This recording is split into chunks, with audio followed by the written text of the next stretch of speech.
And hello, guys. Welcome back to another episode of Writing Sprints. My name is Andrew. I'm the host of Writing Sprints, sponsored here by One True Promotion. Got a really awesome show for you. We're going to have Brielle back, and she could be doing some more Sanguinary Song character art. And, of course, we got the big reveal, the big character reveal behind me. What's behind the towel? You're finally going to find out. It's only been a month. I've been torturing you guys. It's time to find out. Here we go. And what is up, Brielle? Thank you for joining us. Hi. Thank you for having me again. I'm going to go ahead and start the cooldown timer. And, of course, during our first writing sprint, I'm going to possibly pull the towel down. Might do it at the end. I might do it in the middle. Haven't decided yet. But stick around. 100%. It's coming down. You'll finally get to see what's behind the towel. Flash that, audience. Mm-hmm.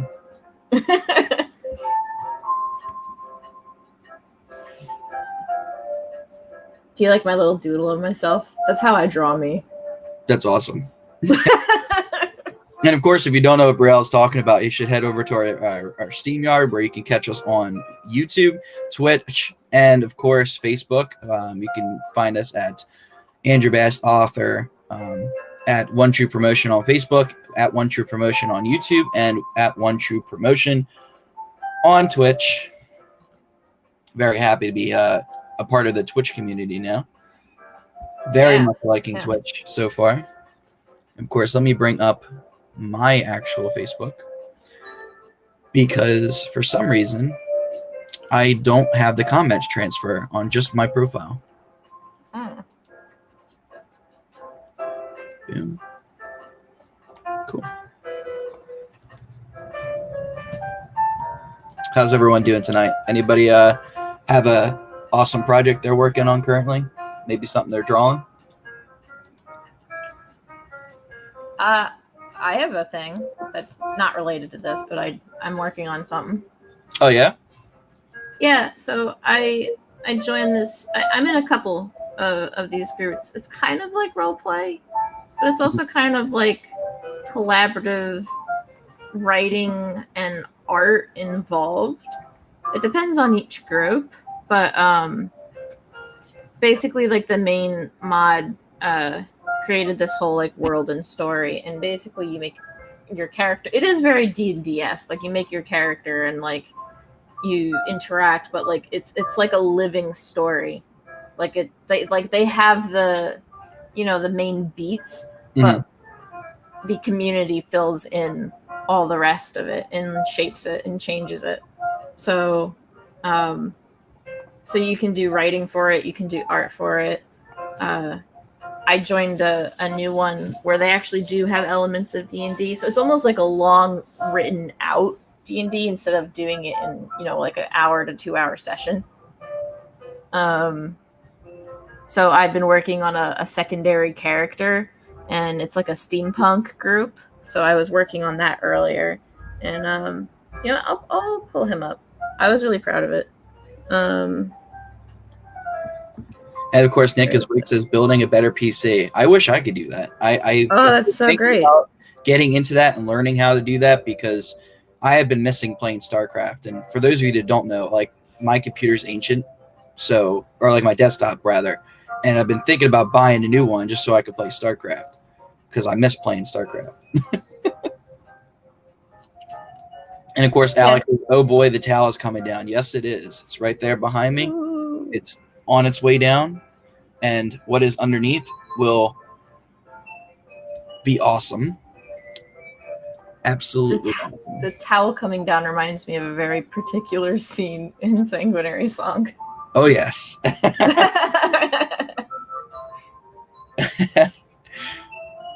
Working on not sucking at Ghost of Tsushima. Oh, yes. You know, it's interesting. So hard. Once you get used to that play style, it's so much easier to pick up and keep playing. It's a little bit like the gameplay for... It's a little bit of... For me, I feel like it's a mix between Dark Souls... Or not Dark Souls, I'm sorry, Sekiro. um, and oh, what's the other game? Assassin's Creed, the newest one, Assassin's Creed Odyssey. So it's a little bit of both. It just you don't have the ability to target players, so it's a little bit realistic in that sense.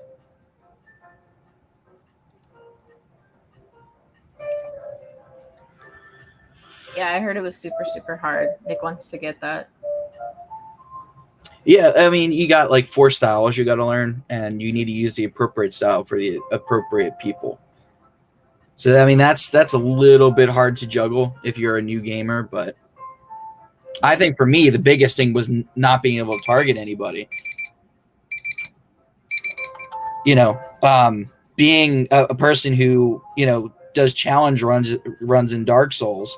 Like one of the most important things for me is being able to target a boss or not target a boss based off of the size of them. And you get the Ghost of Tsushima and you're like, okay, where's the target button? Maybe I'm not going to learn it yet. Then you're halfway through the game and you're like, I guess there's no target button. Me. And of course, that's our first sprint. We got 15 minutes on the clock. It's counting down already. And on this, oops, sorry. No, go ahead. Oh no, I was just saying. Also on the screen right now is the character I came up with today. Oh yeah, airship pilot mechanic. Yeah, it's a steampunk group. So, oh cool. Do you like my feet that I haven't drawn yet? Boot. I'll do that. I'll just make like vague body part shapes and leave it for future Brielle. That's her problem. I mean, you see the way I write. Like, I leave myself little stupid notes. Like, yeah, like input this here later. That's fair. So, writing problem number 1. It's bills. That's my only answer now. He said, pointing to. What's he pointing to?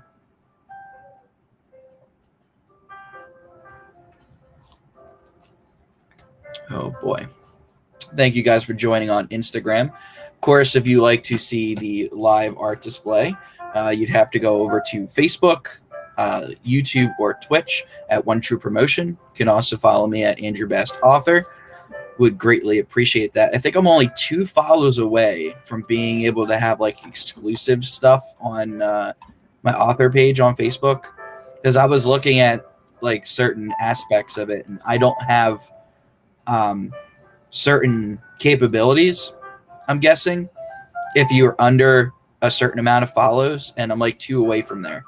So if you guys head over to Andrew Bass the Author and like the page, it'll definitely go a long way in helping me expand my repertoire over there on Facebook.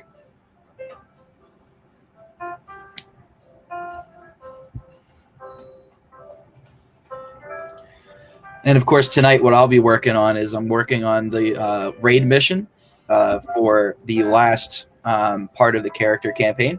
For those of you who don't know, the character campaign is going to be a 2-part raid mission. So for the first time ever, it's going to be Saturday and Sunday. Usually Sunday is my reflection day. Sunday is going to be the second part of the raid. And of course, Monday, which is going to be the big live stream giveaway, is going to be our reflection day. So yeah, it's a little bit of a change, but I really do like the way the story's coming together for the raid, and very, very excited to have you guys along for the ride. And of course, if you're looking to join in on the character campaign, it's definitely not too late. Even after the campaign is over, if you guys want to take part in it, all you gotta do is DM me, and then from there, I'll let you guys run through the campaign. Pretty much proctoring the campaign is not really that difficult. Doesn't take that much time, especially since everything is written down. It's more or less the writing of the campaign that takes forever. So feel free, if you want to join in on that, you absolutely can. And hello. Thank you for joining. Oh boy. What do we say? We're 11 minutes in. I think at the 8-minute mark, the towel's going down. We'll have a nice official countdown and everything.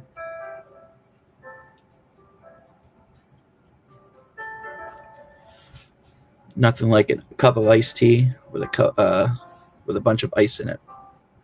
Nice cold iced tea.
Alec, where are you at? Are you on Instagram or are you on Twitch?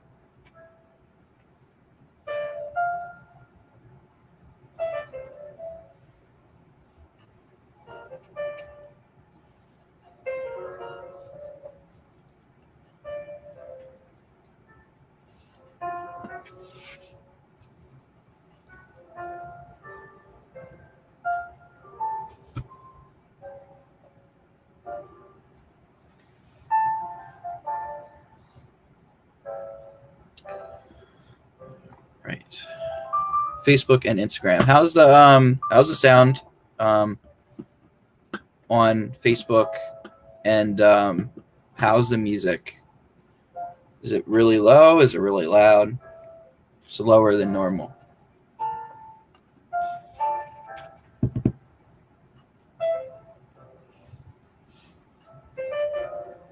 Cool. All right, we got about 26 seconds before the big reveal. It's going down.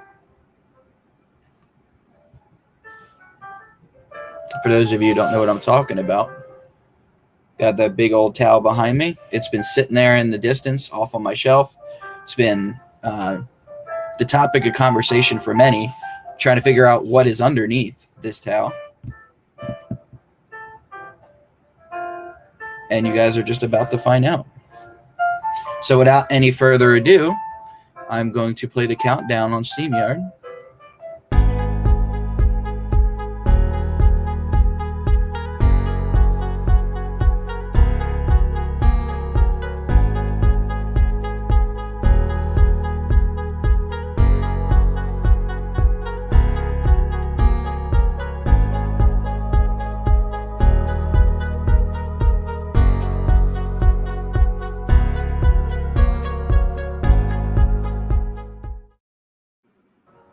All right, here we go. So excited. I've been waiting months to reveal this to you guys.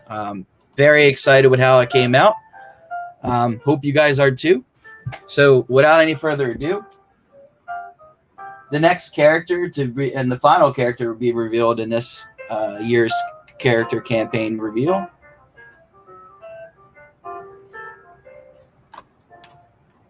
Ooh. Drake, the Sanguinary. Drew Canna. The big old baddie from Sanguinary Song. Bring him a little bit closer for you guys. It's so well done. Found a nice artist. His name is Tom.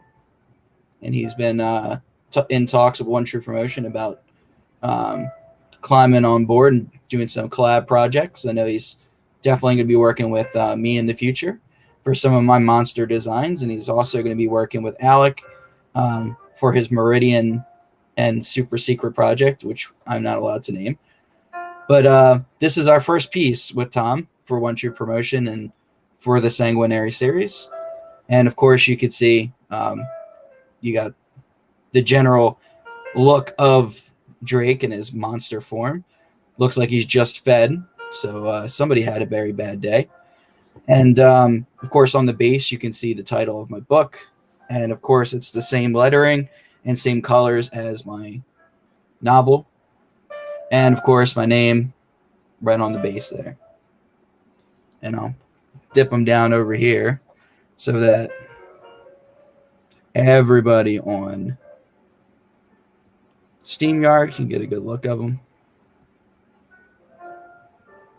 Now, what I really like about the details here, I'm going to zoom in as far as I can here.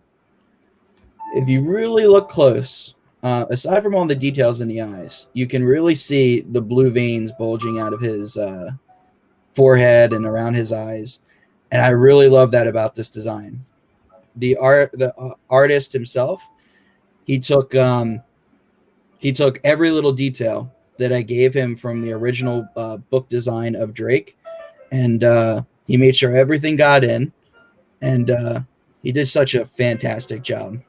Absolutely very pleased with the final product here.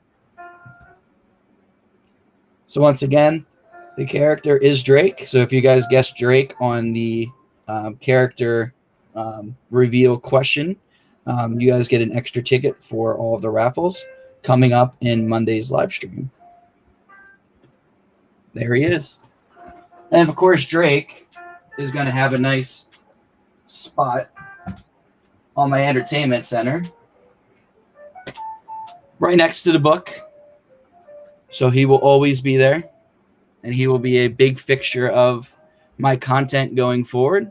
Anytime I am at live events, this scary old bat is going to be one step behind me.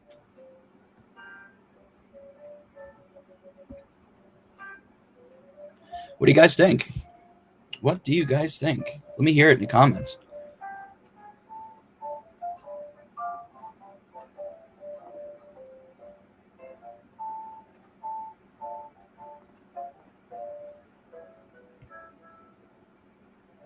Amazing work. I think so too. I'm very, very happy with the design. Very happy with the artists. I couldn't be more happy.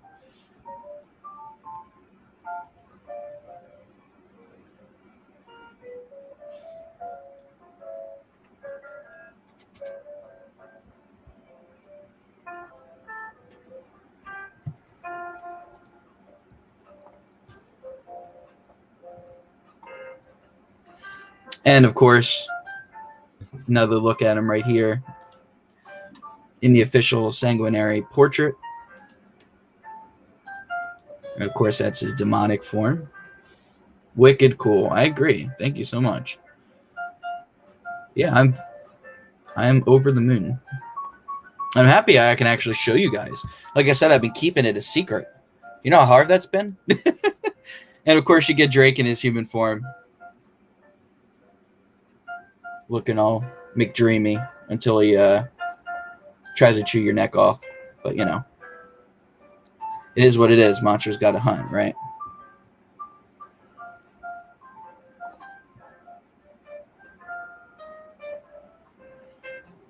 And, of course, if you're watching over here on SteamYard, I do got some videos for you guys to watch that I'll play for you intermittently throughout the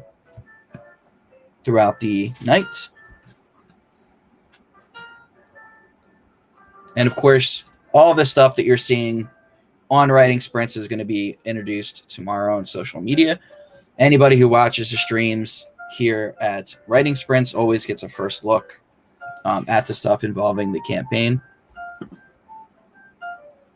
So a lot of exciting things going on with this character reveal campaign, and I've been talking to Alec and to everyone else at One True Promotion, and we are considering making this an annual thing where I would do a character, or not a character reveal campaign, but do the story arcs like I did with the character reveal campaign once a year. So if that's something you guys would be interested in, definitely show your love and support in the comments. Let me know what you think. Because if you guys want it once a year, I'll give it to you. And of course, if I do it once a year, that means that I'm going to have a lot of time to prep for it and make it the best it can be, which means longer stories, more choices, interesting content going forward. And the cool thing about it is I am writing so many different stuff at the moment. Like I'm writing Auto Realm, I'm writing with Pale Bloods, doing Sanguinary series here and there, and any one of those stories could be broken down into one of those character reveal campaigns 100%, especially Auto Realm.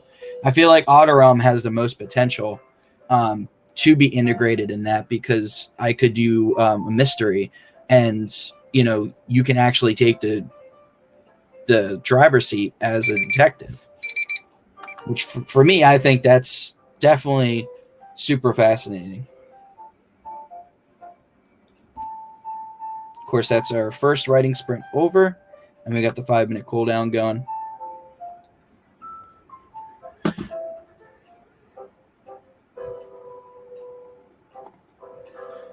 I would love to be a part of it. Write out some stories. Yeah, that might be something that we could collab on 100%. I definitely like to see your content, especially the super secret project that I'm not allowed to mention, Alec, because I feel like that world is so immersive and so fascinating that something like this would do really well in that area. And I'll go ahead and put writing prompt 2 on the screen because I don't want to forget, right? So writing prompt number 2 is you go down in a lift that doesn't stop for hours. When it finally opens, what do you see?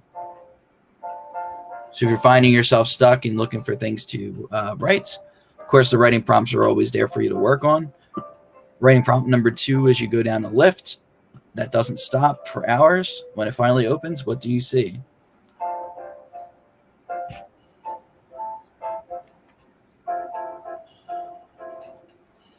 Hello.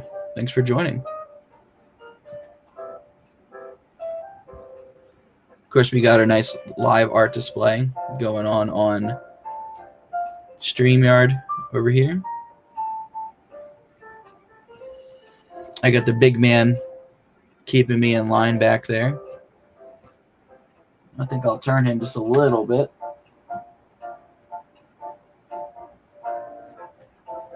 That way he's lined up with Instagram as well.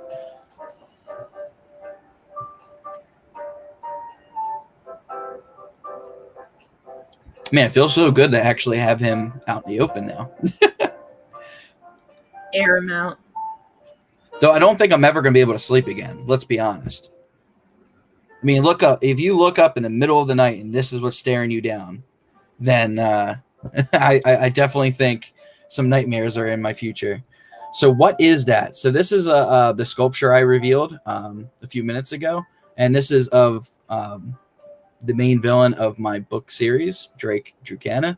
He is a creature who, to me, really was inspired by Ridley Scott's Alien. You can really see that in the mouth design to a degree. And essentially, he is a monster from my story. And he is a creature that you might know very well, but you haven't seen this creature like this before. That's all I'm going to say.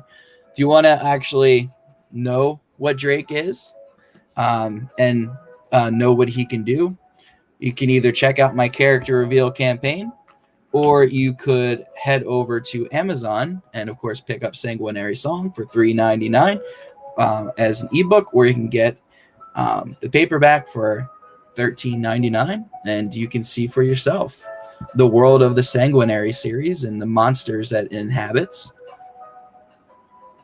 Of course, my big thing about the Sanguinary series is I take real authentic monsters and I put my own twist to it. So you see creatures that you've never heard of before but are prominent in lore. And you know, you see them in new creative ways, and you also see creatures that aren't represented well represented in the story.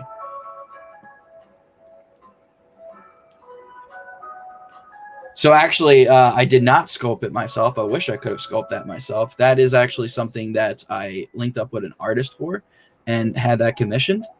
And that artist is actually going to be joining One True Promotion, as far as I know. We already talked about it, and he wants to go to some events with us. And I think that's absolutely fantastic, because you take a look at that big old sculpture there. It's definitely going to be on my table when I'm selling my books, because it's engaging, it's shocking, and it's drawing 100%. Tom is a very fantastic artist. He takes a lot of great time to listen to every detail about your character, and even questions that I didn't think related to the actual sculpture itself. But he really does his homework, and he really puts a lot of time and care into the project. And that's what I really appreciated the most about that.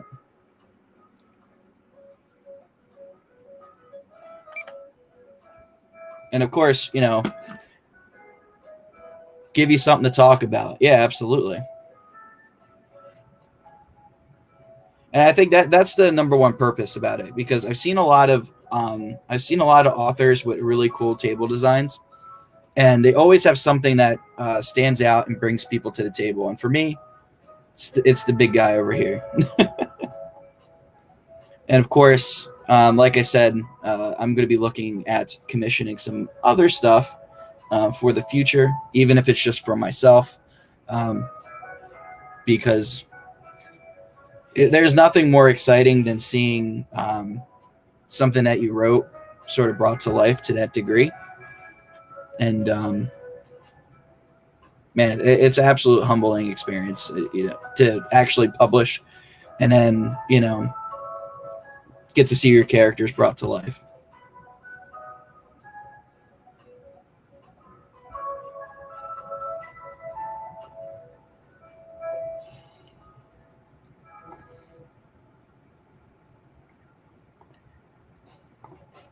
And of course, on SteamYard, we got Brielle drawing some Sanguinary Song character art.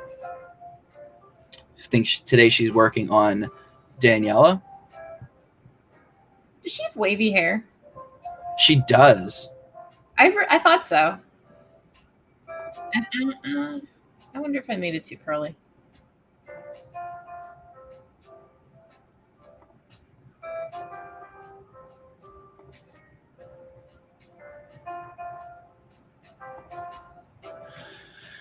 I agree. I make most of my stuff for my books. And see, that's fantastic that you're able to do that in-house. And, you know, like a lot of the stuff that I did for my campaign was in-house, but, you know, especially with sculpture, I had to hand it off because there's no way that I was putting together something that awesome by myself. And I mean, I have dabbled into Photoshop, and I do have that experience of putting things together. A lot of magazines and self-portraits that I touch up on, but nothing too extensive like what Brielle's doing, drawing from hand on the computer.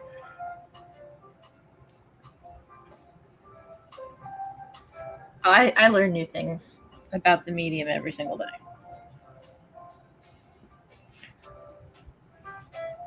Yeah, sculpting is fun, but could be hard. Yeah. And you know, the other thing too is it's so fragile. Like I remember getting the rundown when I first picked up the sculpture. It was like, all right, if you're going to be transporting it, make sure you're doing this. If you're going to display it, make sure you're doing this, you know. And like, believe it or not, the most sensitive part is that mouth. So I've already read everyone the riot act. Anybody that comes anywhere near my statue, it's like, or sculpture, don't touch the mouth. You can look at it, you can, touch the base, you can, whatever. Just don't touch the mouth, because one little pull and that sucker's coming off. I use GIMP. I have used GIMP as well too. I have to. It's a great app. It is a wonderful free resource. It takes up a lot of like processing power on your computer. Like, Yeah. I mean, I have a better computer now, so maybe it would run better now. But I remember on my older computer, it was struggling. It takes up like a lot. Yeah. I mean, like it's a shame too, because Photoshop or Adobe has such a foothold in the market, and they charge so much for their products, and it's like Adobe when you have it is really good, but it's really hard and expensive to maintain it. Unless of course you're doing like commissioned work and you're constantly having money coming in. GIMP is hard. I know Alex messed around with GIMP too. I had to upgrade my PC on my CPU to use it. Yeah. That's the other thing about computer programs. If you're doing something like that professionally, you got to know that you got to keep upgrading it. And see, that's why I want to get like a newer computer, or build my own. Because like things like StarCraft, like in the gaming industry, it's constantly updating. It's a game that was made years ago that they keep constantly updating, and it got to the point where I was running something on, I think it was Windows Vista. It was like well before Windows 10. It was one of the older programs, and they stopped updating it for that program. So if I didn't have Windows 10, that's the minimum now.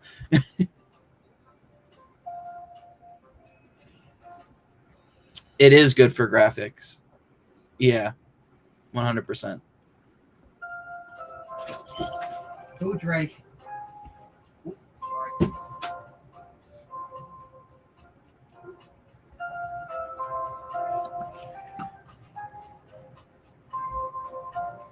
The one night I don't get to cook.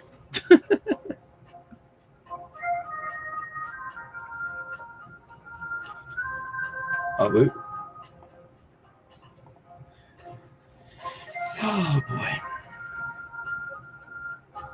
And of course, just a reminder for everybody on Instagram that around the 1 hour mark, I'm going to close down the Instagram live for a few minutes and save it as a collection. And then I'm going to come right back on. And that's just because of the Instagram rules. It shuts you off after an hour. Yeah, it was nice chatting to you too. Thanks for stopping by. I appreciate that. Have a good night.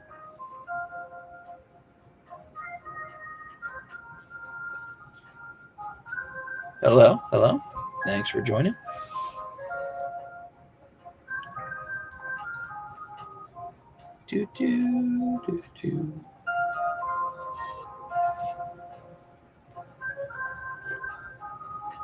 Hello, how are you?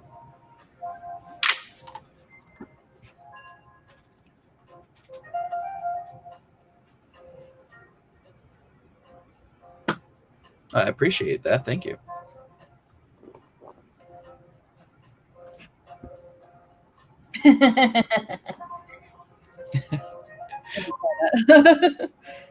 Though, let's be honest, the real looker of this live is right behind me over here. He's getting all the girls.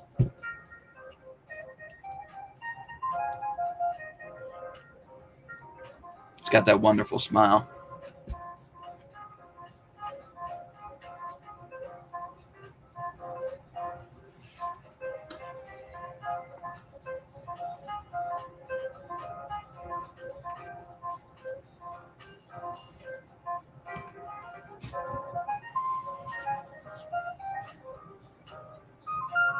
I would argue that Daniela is a wee bit hotter. Oh, 100%. I, I think there's something about Daniela too, that is very attractive, and it's her personality. Yeah, she's She's very, extroverted and yeah. She's not afraid to tell you what she thinks. She's very principled, but at the same time, it can be very sassy at times.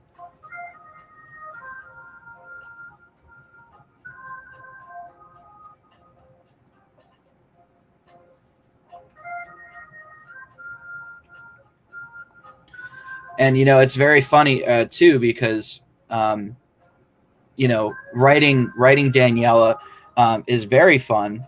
But for me, it's always been Frederick that has been the apple of my eye in terms of characters, as my favorite.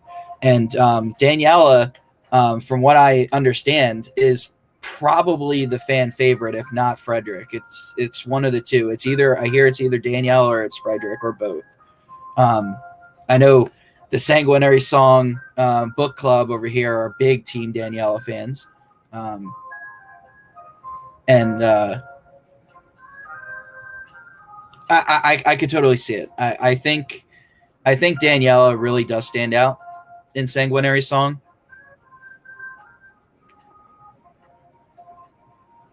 And I think it's really cool to have a character like that who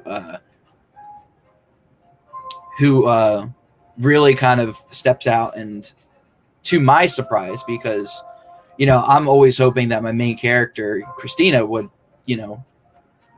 step out in everyone's mind, but definitely Danielle is a hidden favorite of a lot of people, and it's very humbling to kind of see all that work I put into Daniela, and for her to get appreciated so much. Oh, dude, I love Daniela. I loved her. Her chapters are fun. Um, Not only that, but like I think it's not that like she falls. It's not that Christina falls flat or anything like that. I think it's their relationship that really shines. They're like a team. They're one unit. So she's like Christina's other half in a way. Yeah, absolutely. But I also think that it's her power and everything else that really shines through as well. Oh yeah. As I've had a few people tell me that she kind of reminds them of Storm in a way, I was gonna say in that. terms of like an overall character, like personality wise, strength wise, and it's very interesting that people say that too, because you know Storm wasn't the idea I had in mind when I created Daniela, but now that I go back and watch like X-Men and like even in the cartoon series, and I'm like, well, yeah, that's definitely very similar to the way I portrayed Daniela, and it's kind of cool to kind of look back at it and be like, oh wow, I did that, and there it is.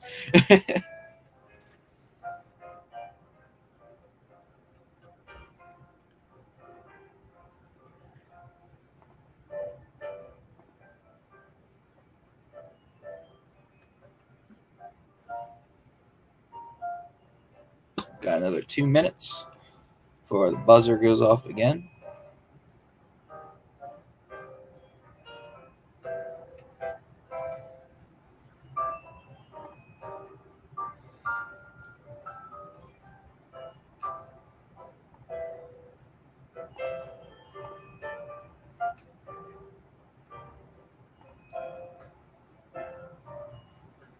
And of course, if you haven't had a chance to head over to Alec Pangea Author and check out, or you can head over to YouTube, because all of our stuff is held over at YouTube. And you can actually check out the latest episode of Drop Line, where I appeared and talked a little bit about the character campaign and what it was like to sort of go through the character campaign for the whole month, and sort of what I'm doing in the future, what projects I'm working on. It's a lot. There's a lot that I'm actively doing, and at any point in time, as I said on Drop a Line, you can find out what I'm doing by looking at my monthly goals. And of course, I post my monthly goals throughout the month, and it's usually in my story or on a post, and you'll see whatever month it is, like August goals. And of course, my goals for August were to work on originally work on book 2 of the Sanguinary series Monday through Friday, but that ended up turning into the character reveal campaign. I ended up working on that consistently Monday through Friday. And then I worked on Pale Bloods. I wrote the opening to Pale Bloods on Sunday, which was really cool. And Auto Realm on the weekends. So I alternate between the two. And I tell you what, it's very, very much different writing in third person and then writing in first person. But I'm starting to really like first person. So I'm challenging myself, getting out of my wheelhouse a little bit and trying different things and seeing what works and what doesn't.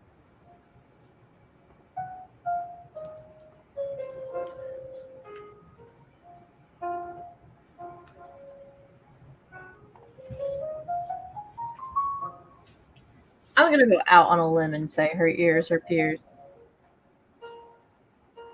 I could totally see that. I mean, I could also see Christina doing that too. Though I can like picture when they were like kids and they were traveling with Daniela's parents, and I can imagine a time where they go in to get their ears pierced and Christina would be the one that passed out.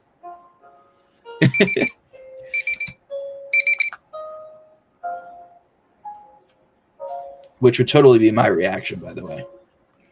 Girls get their ears pierced pretty young. That's so like it's not like an uncommon thing. Like that's very like a middle school thing to do. Oh yeah, totally.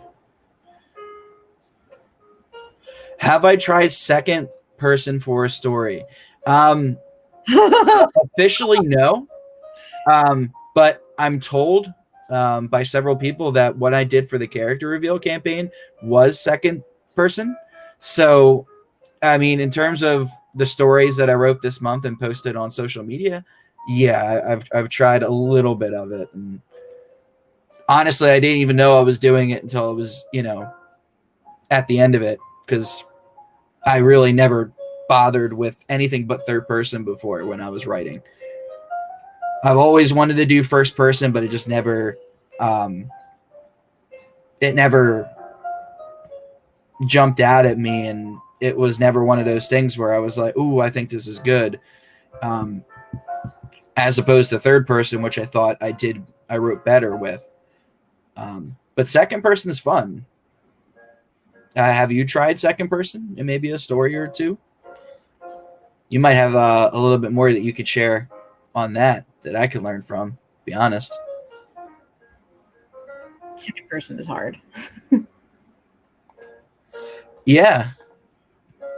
I remember doing it for Nathan's class.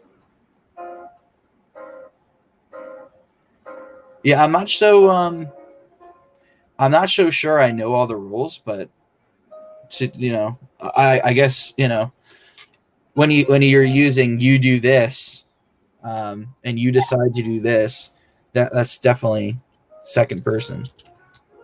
I did see I did like reading your campaign. That definitely was second person. I thought you were doing that on purpose. That was all accident. Like I literally when I started doing the story modes and I'll start letting it get more interactive where people can choose their paths and decide which way their character was going to go. I wanted to make it a little bit like I saw with Telltale, where it was like, you decided to do this, and then I would post the statistics at the end of the day. Yeah, like choose your own adventure is usually in second person. That's like the easiest way to describe it. Yeah, and scrap the whole thing for first person. First person is very interesting. I've read several novels that use first person, and it's really got me into wanting to do it. Like, for example, Bernard Cornwell, Last Kingdom series, absolutely fantastic. I have 10 out of the 13 books. I'm on book 6. I'm absolutely enjoying it. But this man champions first person. through Uhtred Ragnarsson, and he definitely inspired me to give it a chance again. So I decided to do the Pale Bloods project like that, and I don't know, maybe I'll try some second person now that I've unconsciously done it for a month and not realizing it. I was just writing a story, and then then they actually tell me what I did, and I was like, oh, okay.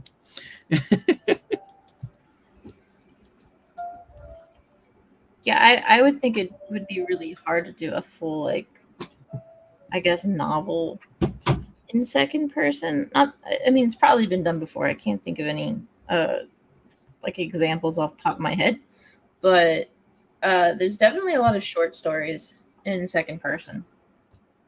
I feel like it's best used for things like hypertext. Yes. Yeah. Because it's like if you try to do second person in like on paper, like if you make one choice, you might have to scroll to like page 30, and then you have to scroll back for a different choice.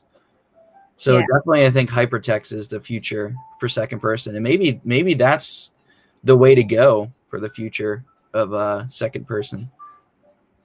Alex says you. Yeah, using you a lot.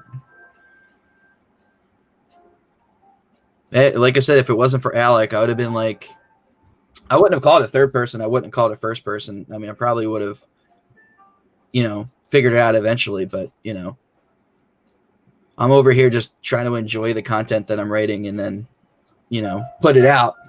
I'm not even thinking about, first, second, or third person. I thought it was like a writing exercise that you were doing in addition to the campaign. I mean, in a way it is. Oh, the book you. Oh, okay. The immersion was difficult when you keep writing you. Yeah. You ever seen film scenes for film well, not yet.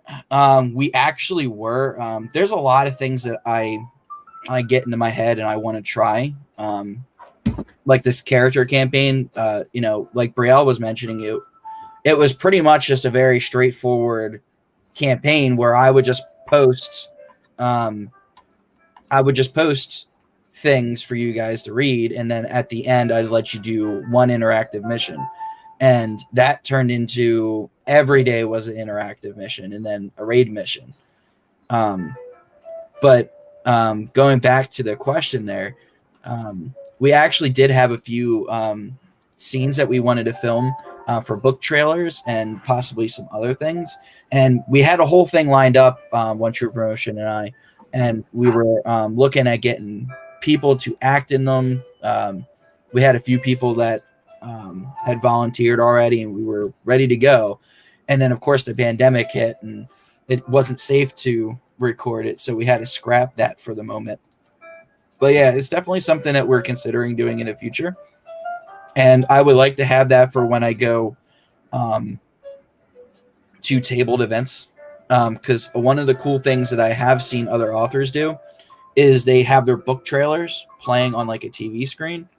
And given the amount of authors we have at One True Promotion, it'd be really cool to have these film scenes that are going on a loop for the people that are walking by the table.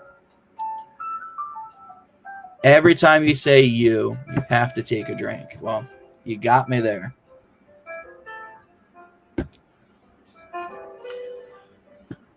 And just for the kids at home, because I like my public service announcements.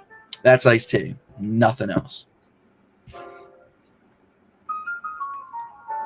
think we had, 3 lessons last week, Brielle? It was either 2 or 3. I can't remember. Yeah. Practice makes perfect. Don't give up on your dreams. And don't declare yourself dictator of the world. Yeah, don't declare yourself dictator for life. Yeah. Never ends. It never ends well. Napoleon knows that. Caesar knew that.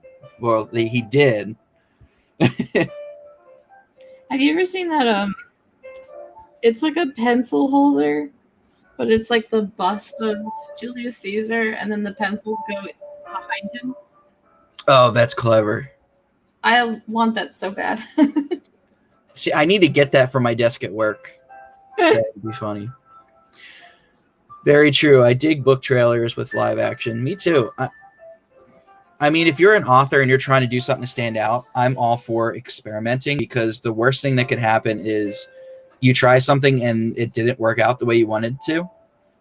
And that's the cool thing about sort of just brushing it off and trying all these things, is that, you have like 100 good ideas, and that gets narrowed down to 10 really great ideas. And out of the 10 really good ideas, some of them are a huge hit. Like this character reveal campaign, I didn't expect to have as much traction as I did, being a first-time author. And really, when I was doing the character reveal campaign, it was more or less to introduce people to the mythology of the world and sort of immerse the characters in, or the players in that world. And the character reveal campaign as it is now is not my original design for it. Alec will tell you I had a completely different vision. I had completely different character art that was being commissioned, and it didn't work out. And the artist pulled out last minute, unfortunately. And I had to do the work all on my own. And everything you see is made by me, with the exception of Big Boy here. I gotta stop calling you that. He's gonna take a big giant bite out of my neck in a minute. But yeah, everything that was made on the campaign is done by me. I did get a lot of help with the voicing of the characters. Of course, Alec brought Frederick to life. Nick, who's usually on writing sprints with us, he brought Alaric to life. And Christine and Danielle were voiced by actress Carrie Walden, who, of course, is our oh boy, I'm blanking on it. Help me out, Alec. What's the official title? Don't let me remember before you remind me.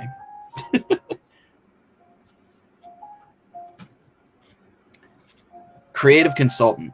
I beat you to it. So Carrie is our creative consultant, and of course she helped a lot with there it is, creative consultant. I beat you to it. Told you. But yeah, Carrie was really instrumental. She voiced two people, very, very talented. But yeah, and I'm happy with how it turned out. It was an idea that wasn't as good as what it turned out to be, and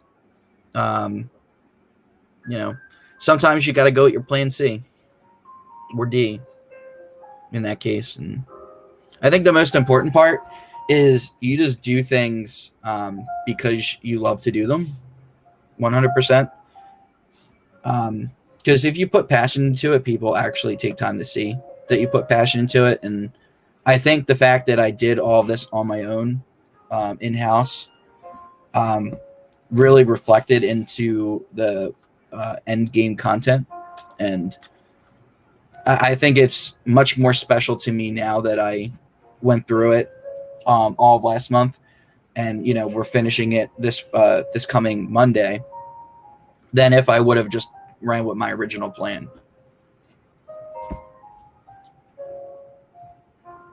But it's funny how that works, huh?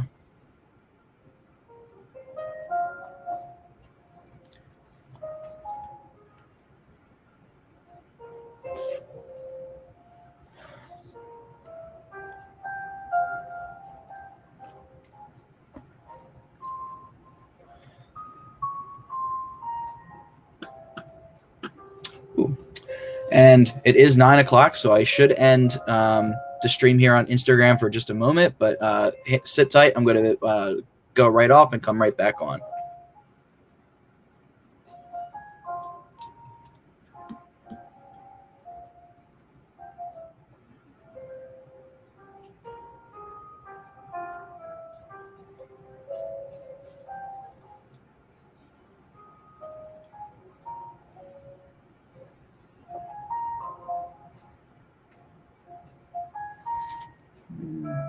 think we are on the 28th. So I got a call from work. Oh. Yeah, it's interesting what we're doing. We have in-service days for the 1st through 4th. And because of the coronavirus, they want us to come in and find an empty classroom and then Skype into our meeting while we're there. What? Yeah. What? Wait. How does that make sense? Why would you come in just to still be using remote tools? That's Yeah, wild. it's really weird, but hey, as long as I'm getting to work and getting paid, I'm happy. Yeah, I mean, yes, right. Like, uh, work is work. It is, you know.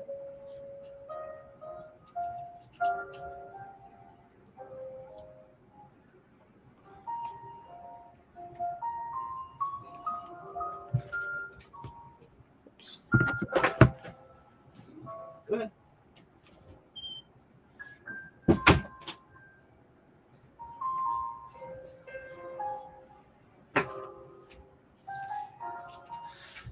Oh boy. Fix the cam back up and let's get ready to go live again.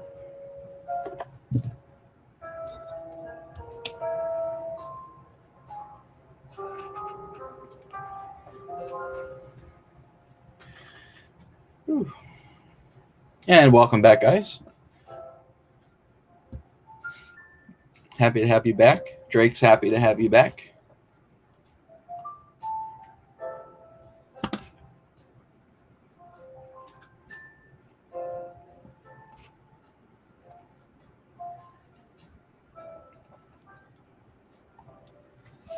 And I forgot to put up writing prompt 3, of course, because, you know, we had way too much fun. Writing prompt number 3, write about 2 aliens playing Earth like a computer game. I feel like that's the theme of 2020.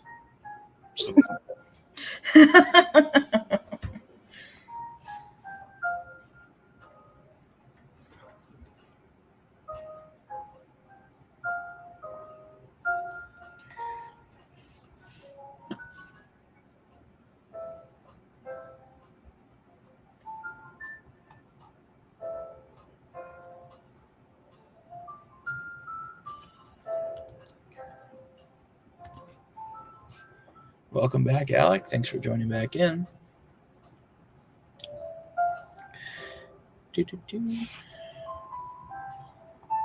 So yeah, once again, for anybody who's joining live on Instagram, coming back after the reset, writing prompt number 3 was write about 2 aliens playing Earth like a computer game.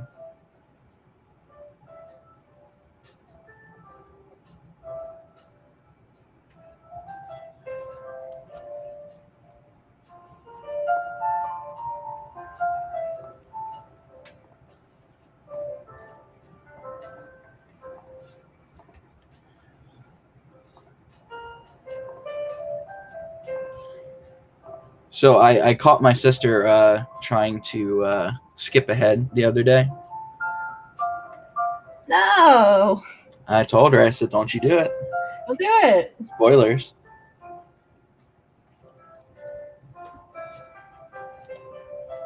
Isn't she like in the book club? She is in the book club. The problem is that she's read ahead of her partner there, so she's not allowed to read more until she catches up.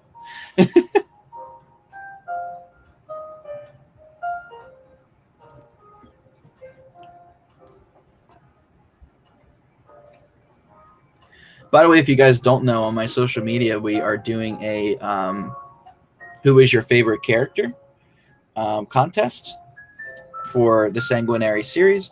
And of course, we started with a field of 21 characters, and we've slimmed the field out gradually from the original numbers of characters, and we are down to our final 4. And of course, our Final four characters that you guys can vote on and move them on to the top two, which is going to be shown tomorrow, is Frederick, Daniela, Raydrak, and of course Alaric. So we got the Druid, we've got the Wood Fairy, we've got the Warlock, and we got the Witch. And yes, I know. How are you? Thanks for joining.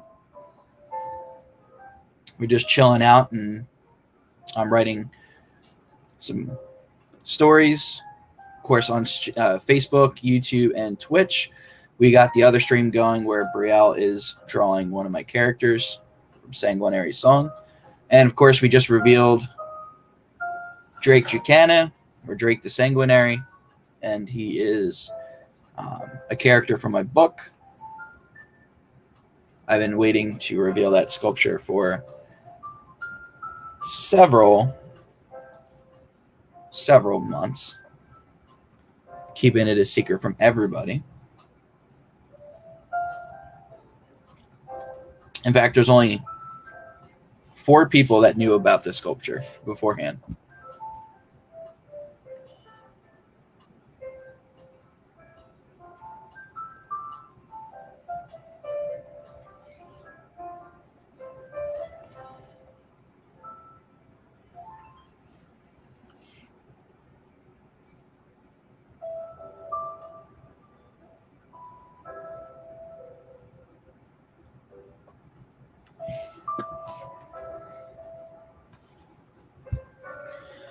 So again, if you guys wanted to do the writing prompt is write about 2 aliens playing Earth like a computer game.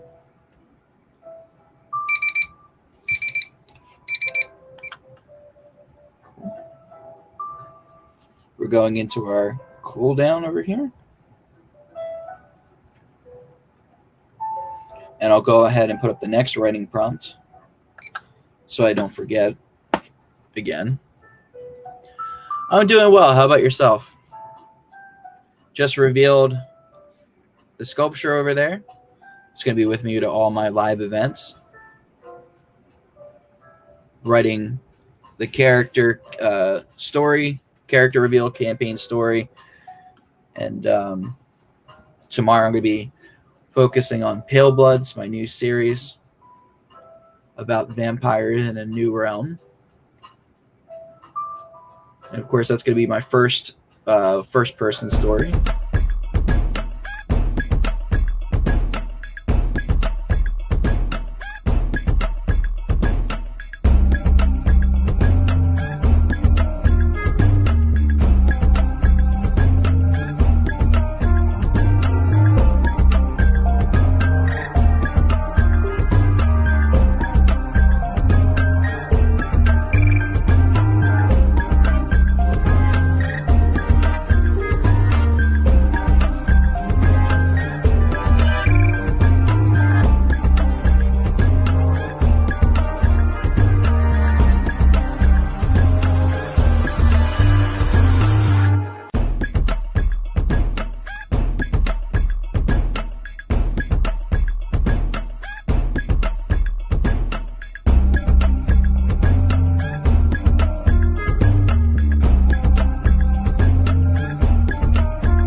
Promotion. It's very easy to find us. We just made our Twitch channel, so we're starting to grow it. And we just made a YouTube channel as well, so we're trying to grow that too.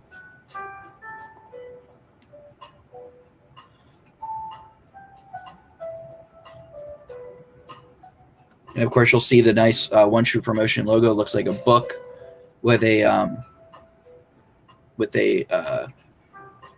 house, and of course, I'll say One True Promotion on it. But yeah, what you guys just saw on StreamYard was the actual pictures that I got as the sculpture was being made.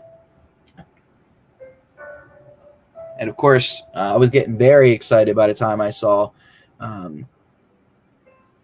the second stage, which essentially was the sculpture just bare. And to be completely honest, I said without the tattoo, like it still looked a little bit like Kratos, and I thought that was kind of cool.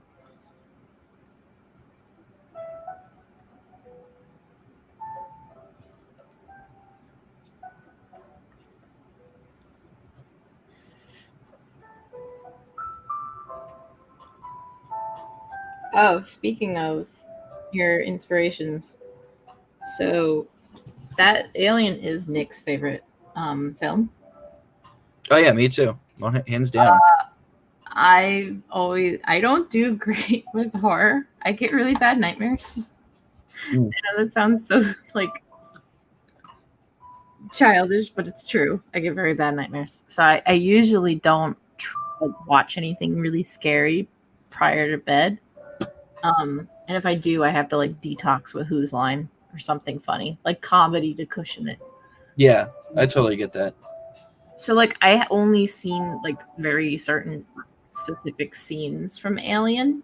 And Nick's been bugging me for a long time to like watch it. And I said to him, we were gonna have a beach day, but then the rain has been crazy, and I'm like, the surf is gonna be horrible. There's just gonna be riptides everywhere. It's not worth our time going. So we're gonna, now that our TV is finally like set up in the new place, we're like still in the process of unpacking, but we kind of have our entertainment center put together. I said, I will watch Alien with you tomorrow. But tell me if it's like gory. Like gory and jump scare, I can't do. I'm very squeamish, and jump scares just give me heart attacks. And he's like, it's not that kind of horror. Yeah, definitely not. Okay. Like the first one is like classic horror in terms of like you have the alien that's hunting them down. The second one is more action oriented. More so than horror. And then real fans of the Alien series don't consider the third and fourth to be actual canon films. I mean, the third one you can kind of get away with, which is what I told Alec when I forced him to watch it finally with me. And that took years. But there's a huge problem with the third film when you're comparing it to the second film. And I'll wait until after you watch it, and I'll link up with you, and we'll talk, because I have a lot of issues with it. And I hear that they're making a movie with the original cast from the second movie, and I think they said something about making a movie that was in between the two, which would make more sense. Isn't that what? No, I'm thinking. So then what was Prometheus? So Prometheus was the prequel to the original Alien. Oh, okay. So everything that happens in Prometheus is like the evolution of the alien before you see it in the first movie. Oh, was that good? I enjoyed it. I know there was a lot of super fans that were like angry because they didn't show the original Alien in the first two films. Like I said, there's stages of evolution, and it's like the second film, Alien Convent, was the closest that they've gotten to the actual design of the xenomorph. But it's like called something entirely different. It's like an exomorph or something like that. But it's very similar. And people were so excited to have that design finally coming in. But yeah, I think that's the reason why the films aren't as popular as they should be, is that a lot of people were just hoping that they would see the classic Alien. And the director is trying to build up to that reveal, which would be in the third and final movie. when they finally get around to it. Because I don't see Ridley Scott doing anything other than a trilogy for that series. Yeah. Yeah, Nick was like, it's old horror too. He's like, it's not how things are today where everything's on screen ripping guts out. He's like, it's a lot of anticipation and anxiety and a little psychological, and like you'll see like feet like that just happened, somebody being dragged away, like that kind of scary. And I said, okay, I can stomach that more. Yeah, yeah. I think like because it's a part of the old generation of horror. Because you're talking about something that was made in 1979. So Was it that old? Really? yeah, the original Alien was made in 1979, and then How? I didn't know that. And then the sequel, I think, was. I have to double check myself because I feel like I'm going to give wrong information. Aliens was made 1986. I was going to say 91, but that's definitely too late. So yeah, Aliens, the sequel to the original message, or the original series, was 1986. Alien, I believe, is 1979.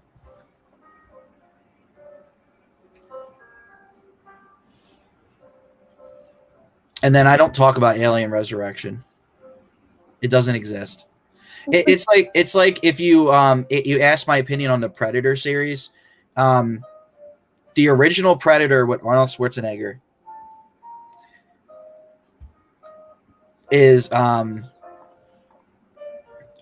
so well done all around. They established rules and guidelines for the Predator that make sense.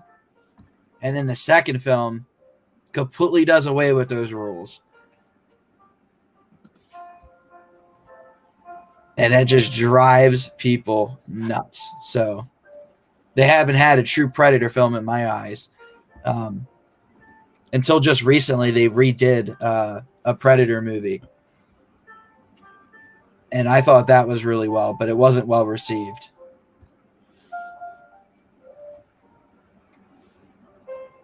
And of course, Alec always likes to remind me that I like a lot of things that other people don't, aka Batman and Robin.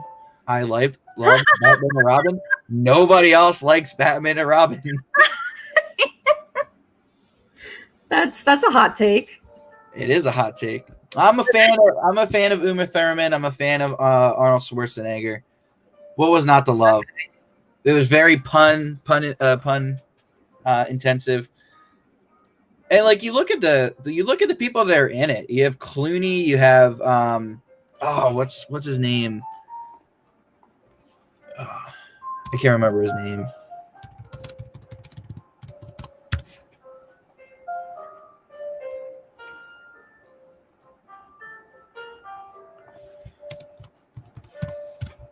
I want to say it's Chris or something, but I'm probably wrong. Yeah, Chris O'Donnell. Yeah, you have Chris O'Donnell.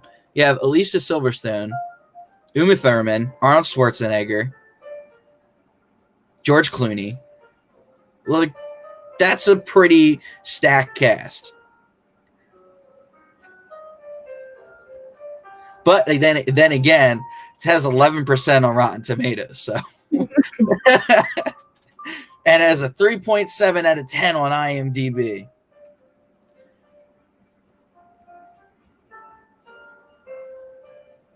So I don't have the best taste in at times because I like everything. Alec will tell you, I love everything. You're just like a nice jaunt. Look, as long as you have a story that you tell from start to finish, and your characters are somewhat interesting, I'll watch it from start to finish. Very rarely have I turned a show off before I finished it. And there are shows that I won't watch again. But yeah, I did put myself through that. Oh my goodness. So Nick and I, we've been watching this one commentary group on YouTube. They watch Batgirl on the CW. Oh yeah. And they just rip it a new one every single episode. And honestly, a lot of what they're saying isn't wrong.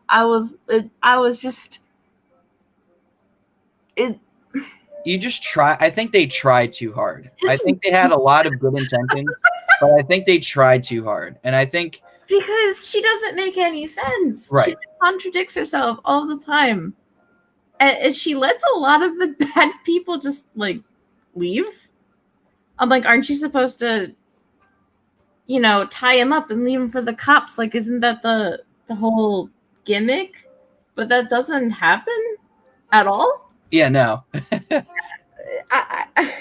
There's just so many holes in this. It's like, how many times are you going to let this character go because she's related to you? Oh, boy. Oh, my God. It's frustrating. Well, it's funny to watch, like, other people comment on it because then it's, like, funny. But, yeah. I would be interesting to see how the reboot's going to be because they're going a completely separate way now that they're recasting her. Yes. Oh my goodness. And that was kind of like part of why it's kind of funny. She's and I'm not saying that models can't act. Like there's tons of models who have acted. I mean, she was great in Orange is the New Black. I mean, it's not that she's not a great actress. Yeah. It just, I don't think she was the best suited for the role with the writing that was given to her, I think that's key. I mean, when you have a writer that is writing a character that makes no sense, it's really hard for even the best actor or actress to make the character believable. Oh, I watched this whole video essay on it's amazing. So I watched this entire, I'll have to find who it is.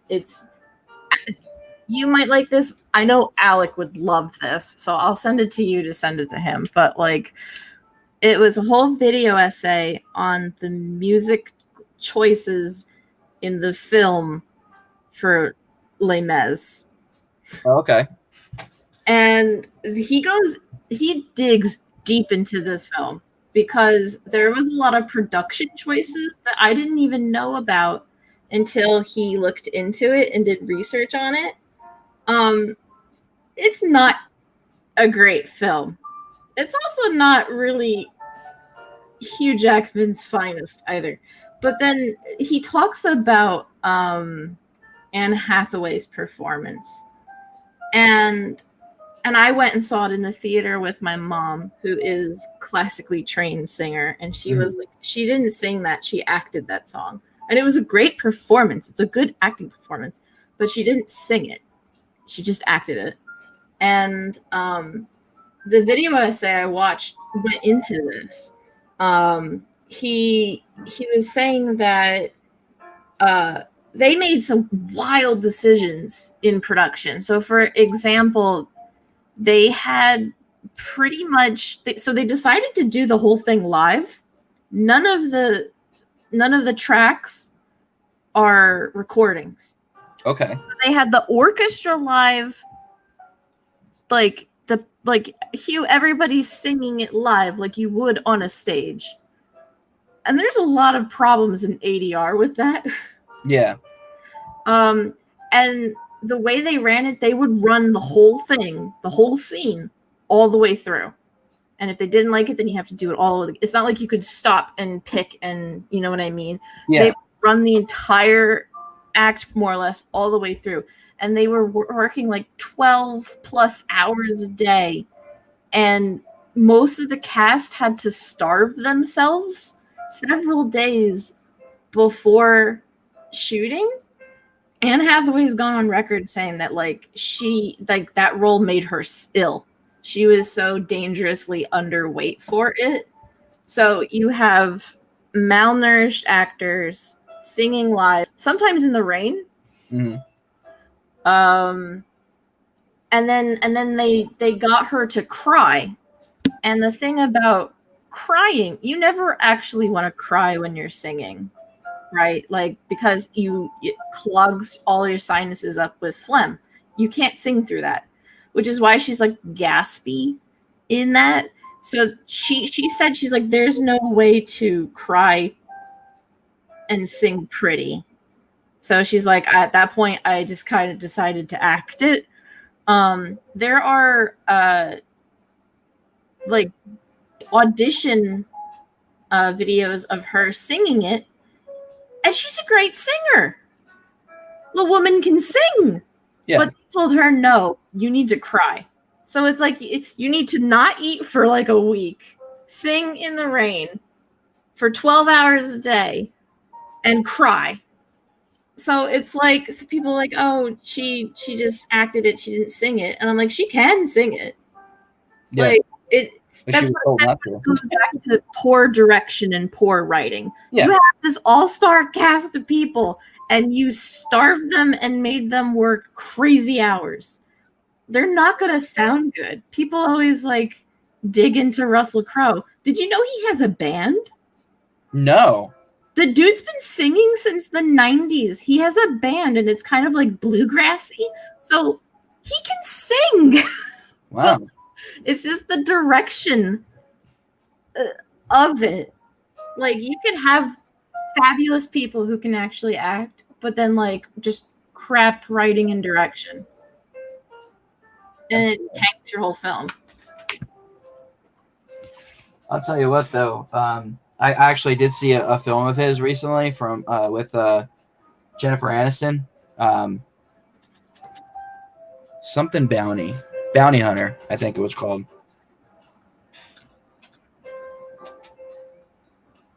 But that was absolutely fantastic. I was laughing. I watched that like 2 or 3 times. I don't think I heard of this. I don't know. Let me look it up. So I feel like it is called Bounty Hunter. Russell.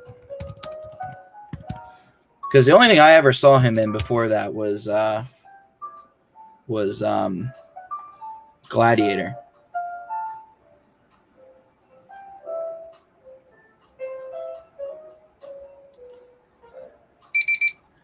I know he was in Les Mis.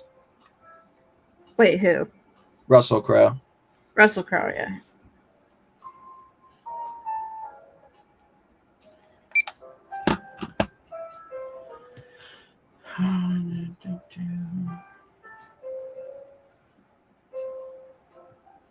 But yeah, not to get just emotional. I watched this whole essay on this film, and I'm just like, it blew my mind. I have got to show you that. It was so bizarre. I didn't know any of that stuff. That's really interesting to know, too.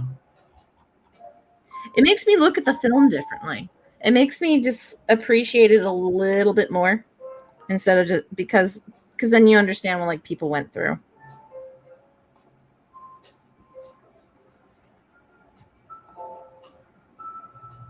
Hello. Thanks for joining us on Instagram.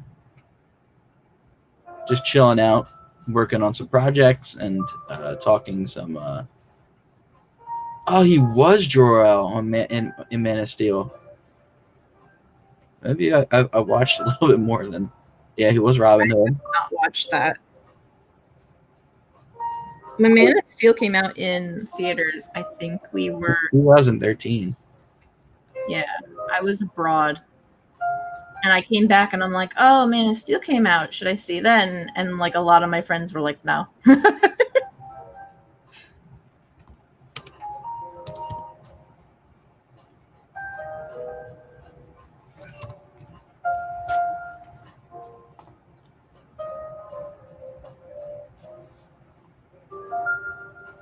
Yeah, it was called The Bounty Hunter with Jennifer Aniston, and that was made in 2010.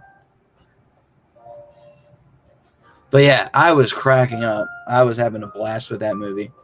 So it's a romantic comedy. I've not heard of this. Yeah, it was great. I enjoyed it. When did that come out? 2010. Huh. And it's him and Jennifer Aniston, and essentially he's a bounty hunter, and his character finds out that his wife skipped out on her bail, or his ex-wife's rather, and it's all about him hunting down his ex-wife to bring her back for the bounty. Yeah. I don't believe I saw that, but like now that you mention it, I'm like, oh yes, I recall. I saw it on Netflix and I watched it, and like I said, I had such an awesome time with it. I watched it like 3 more times. I watched it with my sister. I watched it, I think me and my sister both watched it twice together because it was just so funny.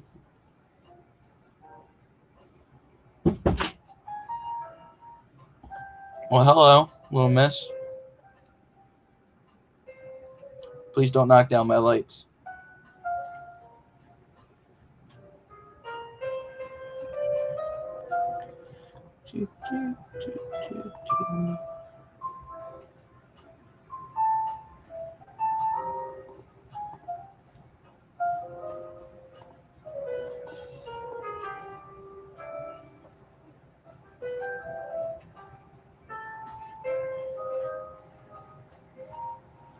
Just backtracking for a hot second. I know I was talking about this earlier, but like I'm genuinely amazed with Harry doing both Christina and Daniela. That's awesome. Like a bit of voice acting in there. I think it's great. I didn't know it was the same person at all. Yeah, she did a really good job with that, and that was the first thing I asked because like I she's an actress. I was like, hey, could you do 2 voices? And she was like, yeah, no problem. I'm like, okay.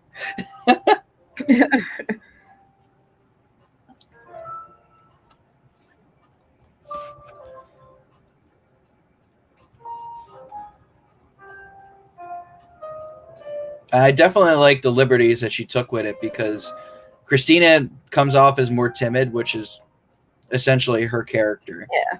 And, Daniela is more, straightforward to the point, and she really nailed that too. Especially her closing. I thought the closing was phenomenal for that character.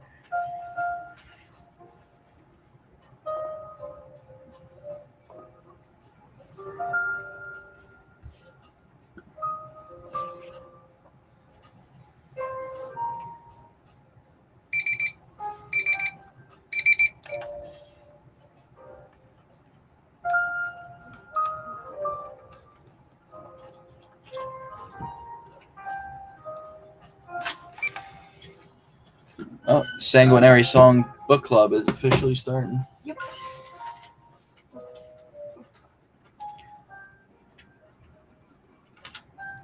No peeking. What? That? Oh. Well, no. I was talking about reading ahead. I'm getting spoiled. I'm already spoiled a little bit. Are you going to tell me about this character, or do I have to read ahead? Don't do that. Don't you do that. Did you review the reveal yet? Oh, yes. Okay, I was going to say, did everyone see it? He's just chilling out behind me, ready to take a bite out of my neck if I talk too much. She's about to cuss me out. I know she is because you're in her seat. I might even catch that on stream. So for those of you who are completely unaware of what's going on, my sister is here. She's joining us to read off screen. Hello. Read Sanguinary Song, and of course, one of my absolutely fantastic cats. She is very territorial, and recently the corner of my bed is her territory, as opposed to the chair that I'm sitting in is Sophie's territory. So sections of my room have been divided by kitty warfare, and one of the cats, Rue, who's an older cat, has chosen to take the section that is the foot of my bed. And whenever my sister comes in to hang out or to read or whatever, and the cat is in the room with her and notices that she's in said seat, she will proceed to meow at her like she's doing right now. and curse her out, telling her to get the heck out of the chair until she moves. Can you stop? She's trying to nudge me off. You're in her seat. I know. You gonna turn my music back on? Oh yeah, I paused it. It was a very chill stream until you turned the music off. I tried to pause it to see if they could hear. Okay, stop it. You gotta remember, the cats are smart. They only do things off the camera. Yep. Like, for example, trying to steal my turkey burger. She didn't want TikTok to see. She didn't want TikTok to see, so she didn't try to take it. Check me out on TikTok. But the second I turn my back, she strikes. Tries to take that turkey burger. Takes a big old piece off of It's it. not even my TikTok at this point. It's their TikTok. Yeah, it is their TikTok. That's kind of the same thing with my guinea pigs and my Instagram. It's actually just their Instagram. I'm just living in it. Can you Could you not? eat your book? Do not eat my book, please. Little Miss, that is $13.99.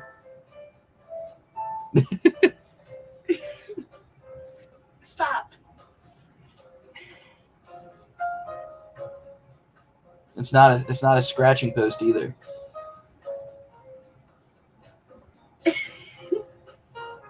Or are you doing that just to get her to move?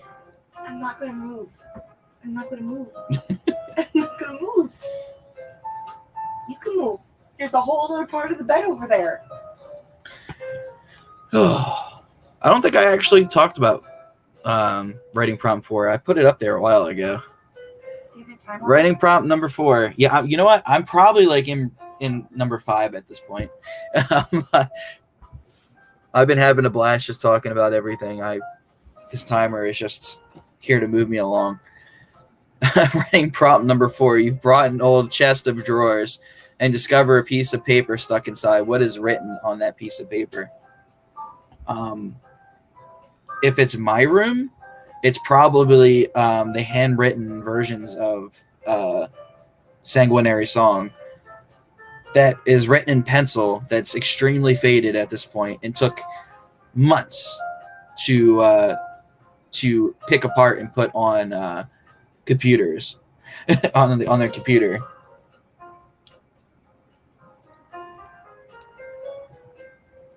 So that's the big thing about wanting to go back and redo Chains of Fate, which was the first book series that I completed in high school.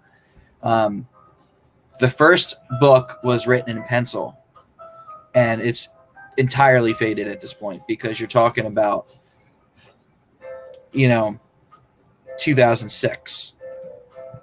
And then, of course, the other 2 books are written in hand with erasable pen. So, like, I can still see it just fine. And it's not faded. They say it's erasable, but is it really? Usually just would leave streaks across my paper. I honestly think it's more or less like a color pencil in the terms of you can erase it sometimes, but depending on how thick the ink is, it doesn't erase completely. Yeah, it's like its ghost is still there. Oh, yeah. Just a reminder of your failure to On page 68. write it correctly the first time. Page 68. Maybe I'll just skip to like page 130. Don't you dare. I don't want you getting any surprise visits or And I got a Anything like that. little spoiler earlier. yeah, no spoilers. Little spoiler. Don't make me get River Song in here. Yeah, that's her name. Doctor Who, come on. Her whole mantra is spoilers. I don't watch Doctor Who. You're hopeless. Am I hopeless? Really? We're We're not even talking about Lucifer here. You're the same person who hasn't watched the Lord of the Rings trilogy. Blasphemy. Because boring.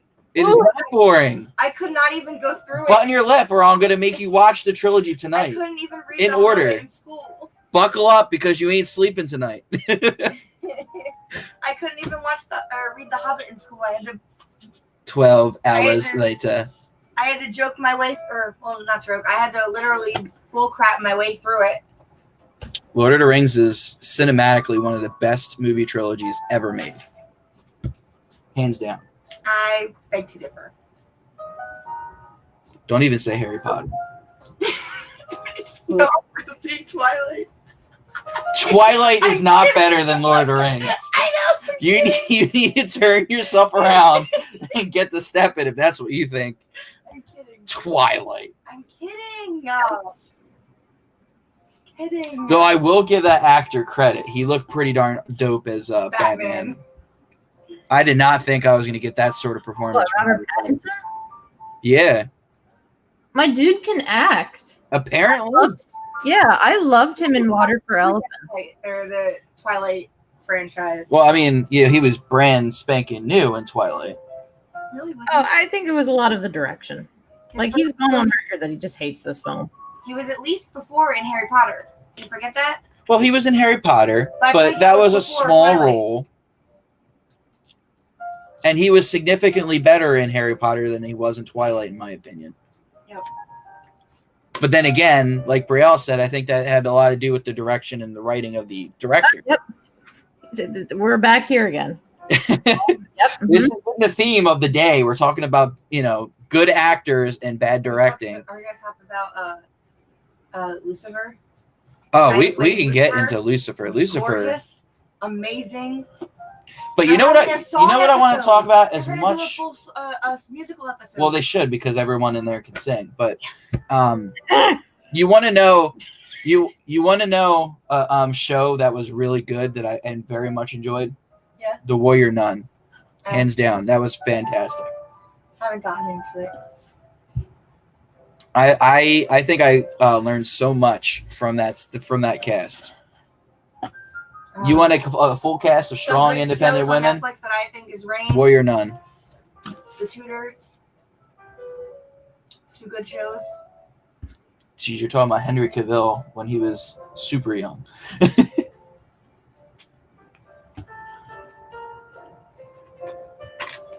I can't get over Lucifer though. I'm rewatching it again. On season 2. I don't know if I can take it seriously after the big reveal.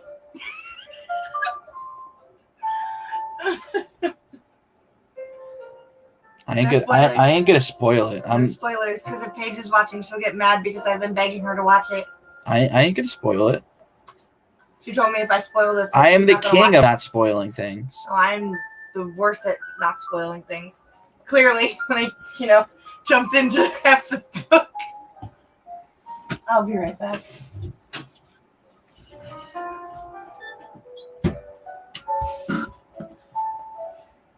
It's coming out better than I anticipated. Yeah. I didn't know what I wanted to do with her. But I think that's all right.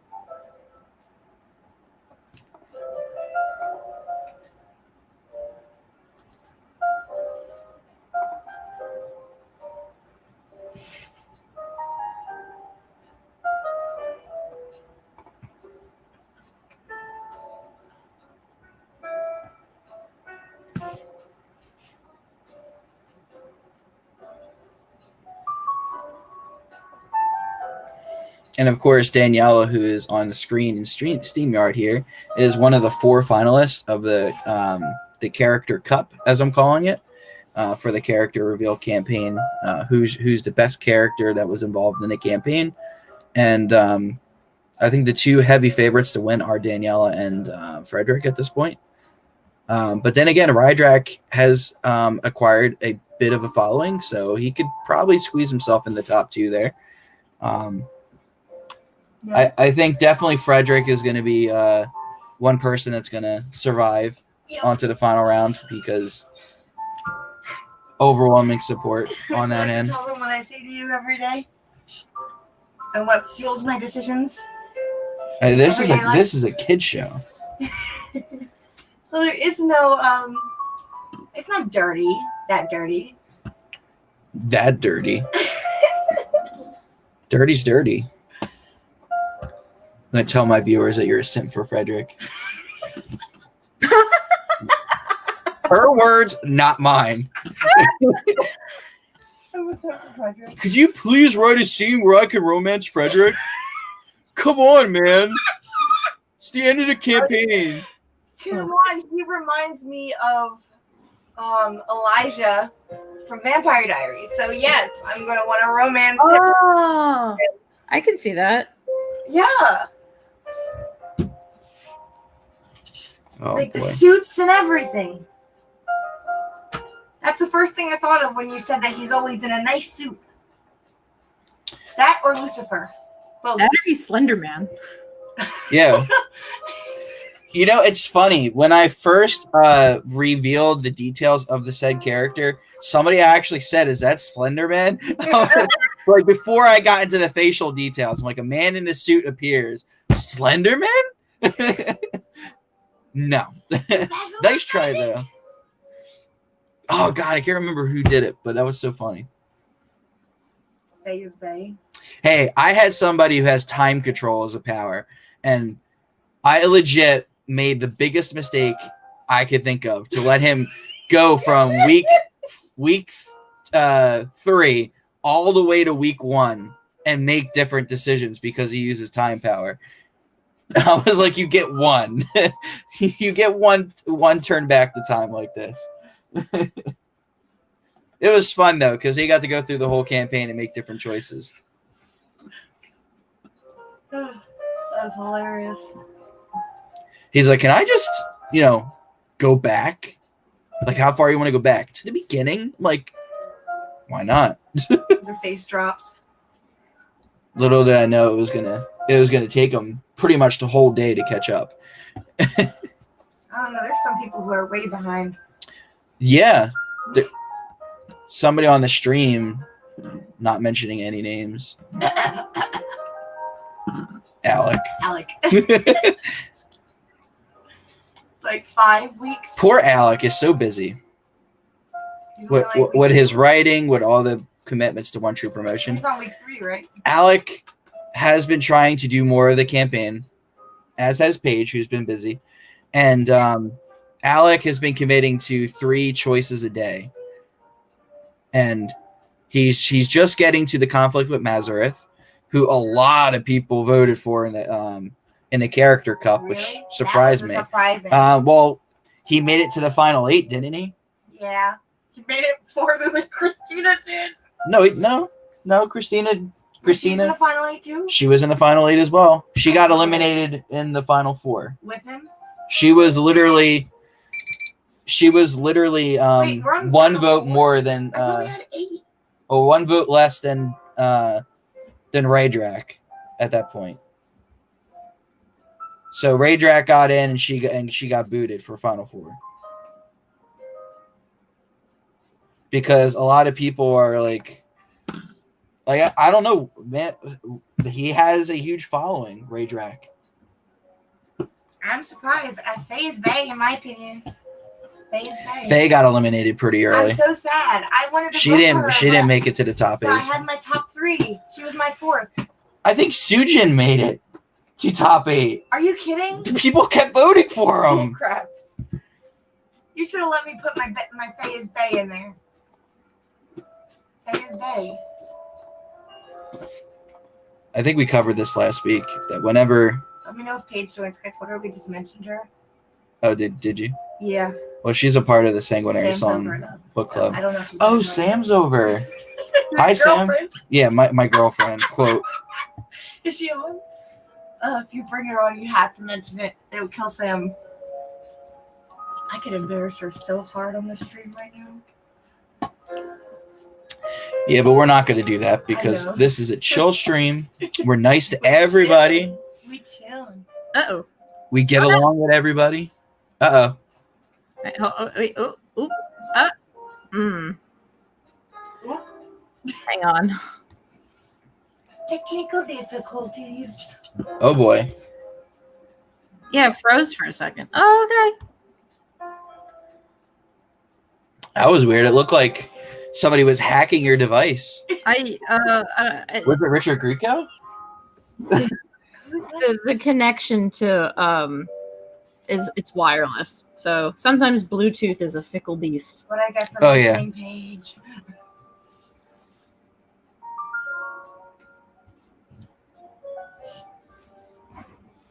And of course, if you're watching on Instagram, I thank you for joining. Probably in the next 4 minutes or so, I'm going to have to like stop Instagram and just finish off on SteamYard here. And that's because I'll start to count me down. And for some reason, it doesn't let you have 2 full hours. It only lets you have 1. Because I remember at the 55-minute mark, I was getting a countdown. It was like, yeah, you got 2 minutes to get off this sucker before we kick you off. Wow.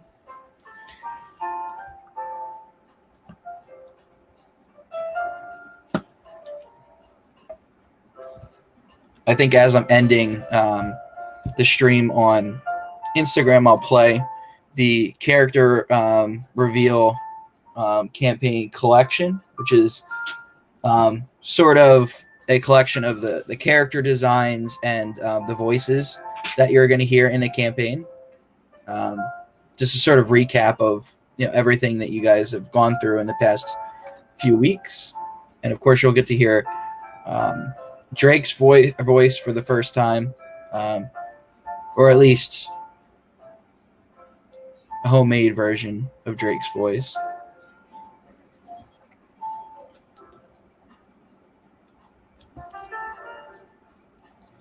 I think that's going to be my goal. I'm going to find a British actor. I'm going to find an Irish actor, and I'm going to make sure that I can voice them appropriately next time.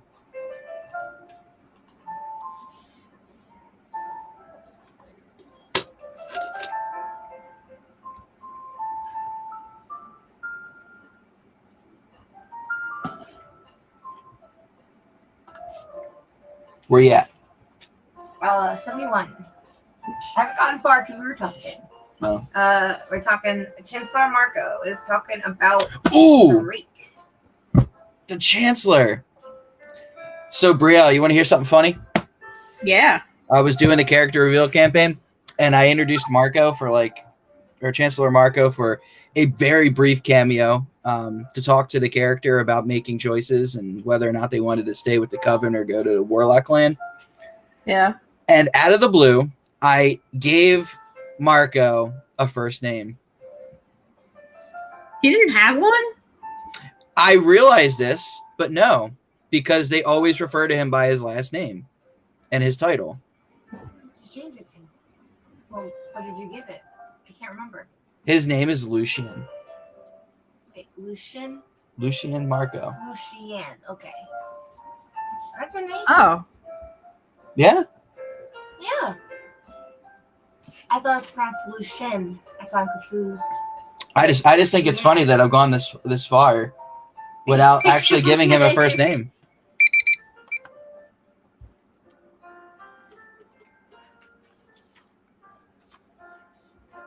But that's okay. He has a bigger role in book 2. So Is she drawing what I think she's drawing? she is drawing your favorite Yeah, character. Danielle, right? Yeah. Yeah. Like I said, she has a I can see cult following. It's the hair that gave it away to me. Yep. That's so nice. Thank you. Welcome. I don't know. My favorite's still Frederick. Okay, He's Instagram. my I girl. thank you so much for checking out the reveal of Drake. Again, we have the final 2 missions of the raid coming up. Saturday, it's going to be a part 1 and part 2. So Saturday's going to be part 1. Sunday's going to be part 2. And then our reflection day is going to be on Monday, which is the same day as our live stream, which I'm going to be doing a bunch of giveaways. And I'm going to be picking the person who wins and has their character represented in book 2, Dirge of the Trinity, for a significant role, which actually relates to what we were just talking about. Which part? The big man himself, The Chancellor? the Chancellor. Hmm. You could have a nice little scene with the Chancellor, Hmm. Hmm. I think. Maybe. Or maybe more. I haven't decided yet. Maybe I'll write like a bunch of scenes with these characters, and then I'll just Maybe he'll be a main character. I don't know what to say. Who knows how things happen? I mean, you write something like Raydrak, and then he becomes a cult following in the campaign, and it's like now I feel pressured to include Raydrak at some point in the series. Well, I mean, if I include Raydrak, I have to include the other two. You should just do the whole thing like Melina. I mean, and there would be a very good part for me to bring them in, but I think you should. I vote yes. Wait, so like an original character for the campaign? what's that? The character you're talking about. Oh yeah, these are characters that I came up with just for the campaign. Like they were just, either companions that you could use or villains that you came across. I think that's a great Easter egg if you include him for readers who like participated in the campaign. Yeah. Even if you include Nario or Carolyn, it would be like a nice little in passing. Yeah. So Nario, he doesn't have the cult following that Raydrak does, but it's funny because he's a character that I made. Oh boy. This is why you hire me. Yes. It's a character that I made for the campaign with the intent of having him as a companion down the road. And it's like I only made one post about Nario, and that post was, welcome to the coven, sort of thing, like everybody else. And, it's very interesting to be able to dabble into the blood mage category. So you didn't see what that happened? I'm live streaming. So no, I haven't seen anything. Oh, there. What do you see? Oh boy. Okay. So Instagram, I'm taking you offline. And of course, everyone on StreamYard will be playing the character reveal clips. And you guys can kind of see the end of the campaign.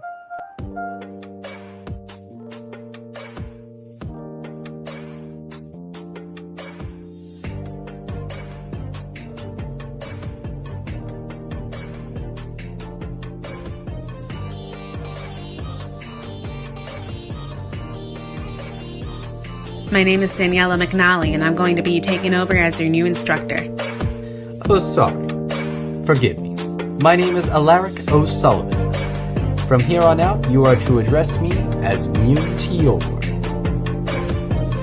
Hello, and welcome to the coven. Let me know if I can do anything to help you learn your way around this place.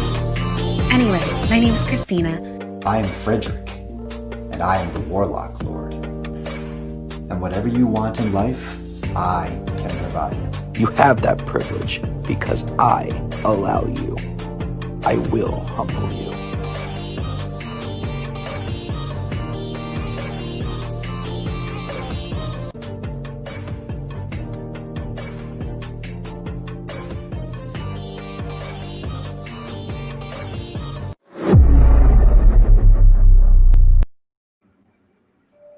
Cool. And we're back. Instagram is posting. Of course, we got 10 minutes left of this current sprint. I've had a lot of people coming in and saying hi today.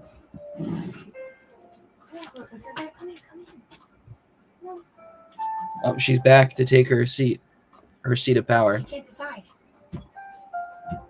One spot to rule them all. She's looking at me. Look, she's looking at you like, kick her out. Kick her out. Hey, I'm live streaming right now. Nothing's going to happen while I'm live streaming. Why don't you take it up with that guy? Okay.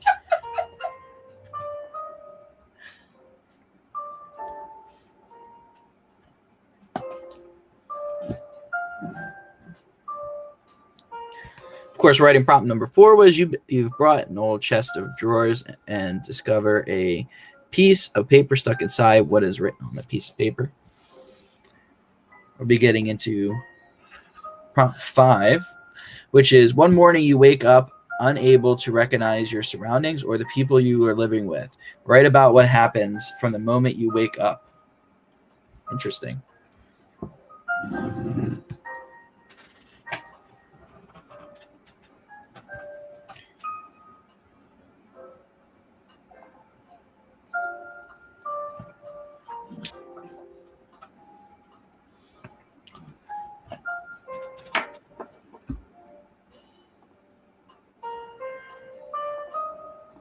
Oop, my earbuds died. Okay. Ah. If you hear yourself at all, just let me know. Okay.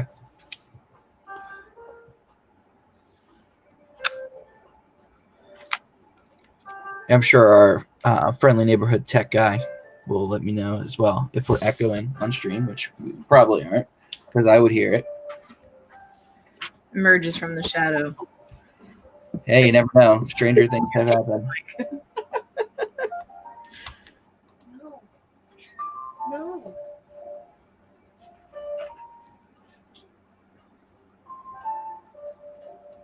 I don't know who raised you there, Kitty, but tearing down the establishment in this room is not permitted. No, it's no. She's really sore that Haley's in her spot, so she's going to tip my light over until it falls and hits me to get my attention. Be like, yo, you got to kick this girl out. Disrespect your Oh, cats. No.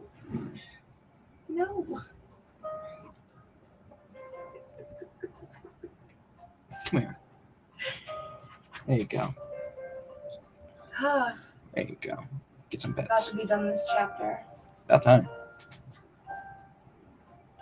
I'm being distracted.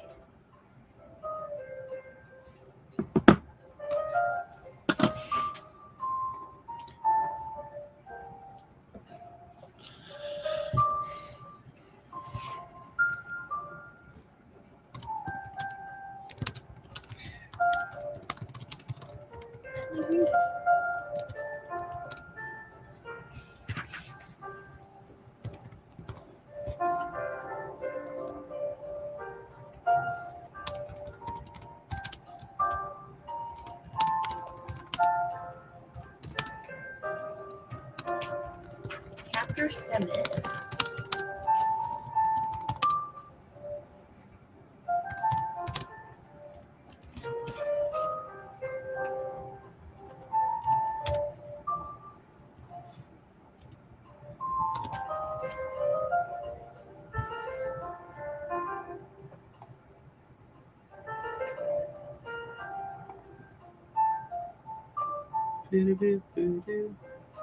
Okay, so when a question with the book. Okay. When he's talking about the meditation, do you mean he's sitting like this? I mean, what is meditation to Because you? it says, well, usually you would think like this. Because it says his hands are in the shape of an O, so is it like one big O or like that kind of? One big O. That's Okay. fine. I was just curious. So I can get Oh, in my head.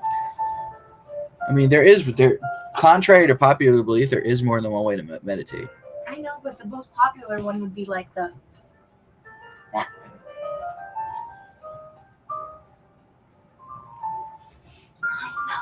I think this is the chapter you're really going to enjoy. Control. Well, I mean, with the sassy banter between the two.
I see that minivan you're talking about.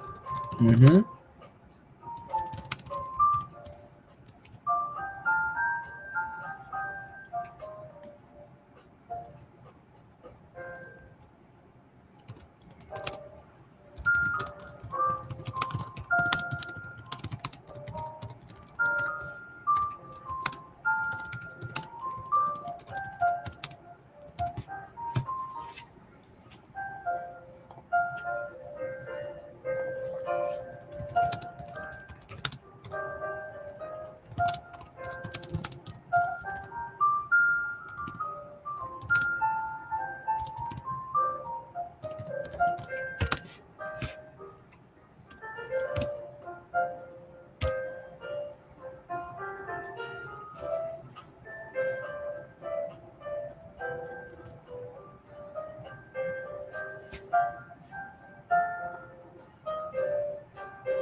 Heading into the final cooldown of the night. And then it'll be our turn to ride off into the sunset, so to speak. It's been an awesome stream so far. Thank you again to Brielle for joining us again and drawing Daniela. Of course. Honestly, this is great because it gives me just like 2 hours to work on commission work. Yeah. And I think it's really cool to have it on stream. Everyone could kind of see it, come together.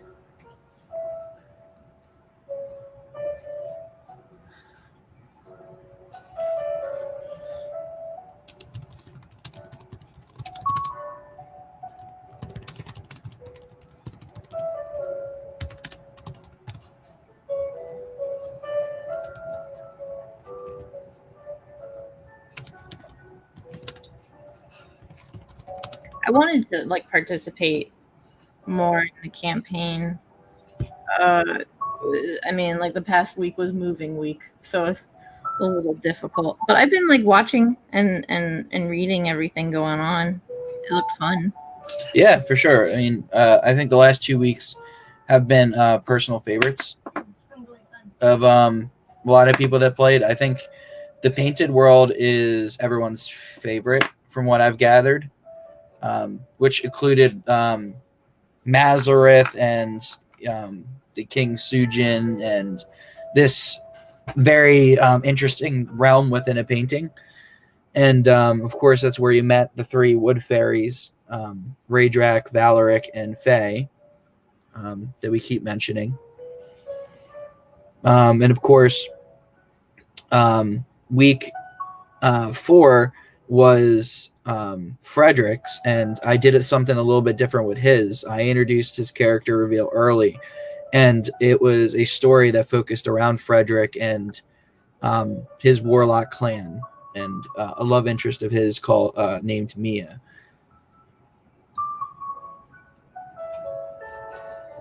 It was really fun. Yeah, and a lot of people took to Mia too, which was surprising to me because she really didn't Have much. So, I mean, she only really had one part when you think She about was it. only mentioned before one chapter. I mean, she was mentioned, but hey, you never know which characters actually mean something to somebody until it's there. So It honestly had me. I don't know. more every day. Everyone's inspired me to do a short story of Frederick and Mia before Sanguinary Song. So So it'll be a canon. maybe that will be the focus of next year's campaign. Who knows? Wait, so it is canon? I mean, technically, nothing in the campaign is canon, and everything in the campaign is canon. Because I put so many Easter eggs in the campaign for Sanguinary Song that certain parts of it are canon. You could say it's secondary canon. Do you know what that is? I do not. So here's a really good example. So I love Steven Universe. They have their game series, the Save the Light series, and there's 3 different games that happen in sequence. So basically what Rebecca Sugar said was that it's secondary canon. So everything that happens in the games is canon unless something that happens in the show overrides that. Right. So like until further note, because it was a different writing team, and it was they were releasing these games while the TV show is still airing. So it's secondary canon. Assume that this is all taking place, but if it doesn't line up with the current story that was airing at the time, then nix that. Right. Yeah, that makes sense. That's actually pretty interesting. So yeah, it's that. I don't know. It's one of those things where I just had fun writing it, and I think having the Easter eggs in there is really cool, and I think doing the reverse and having Easter eggs of the campaign in future stories in the Sanguinary series would be kind of interesting too. And the funny thing is that in the ever expanding world that is Sanguinary Song, is that anything is possible, meaning that, you know, that the painted world, for example, can exist. It's the same thing as what I say about other TV shows and everything. My lore makes it so easy to where I could argue that my lore links every single TV show to an extent.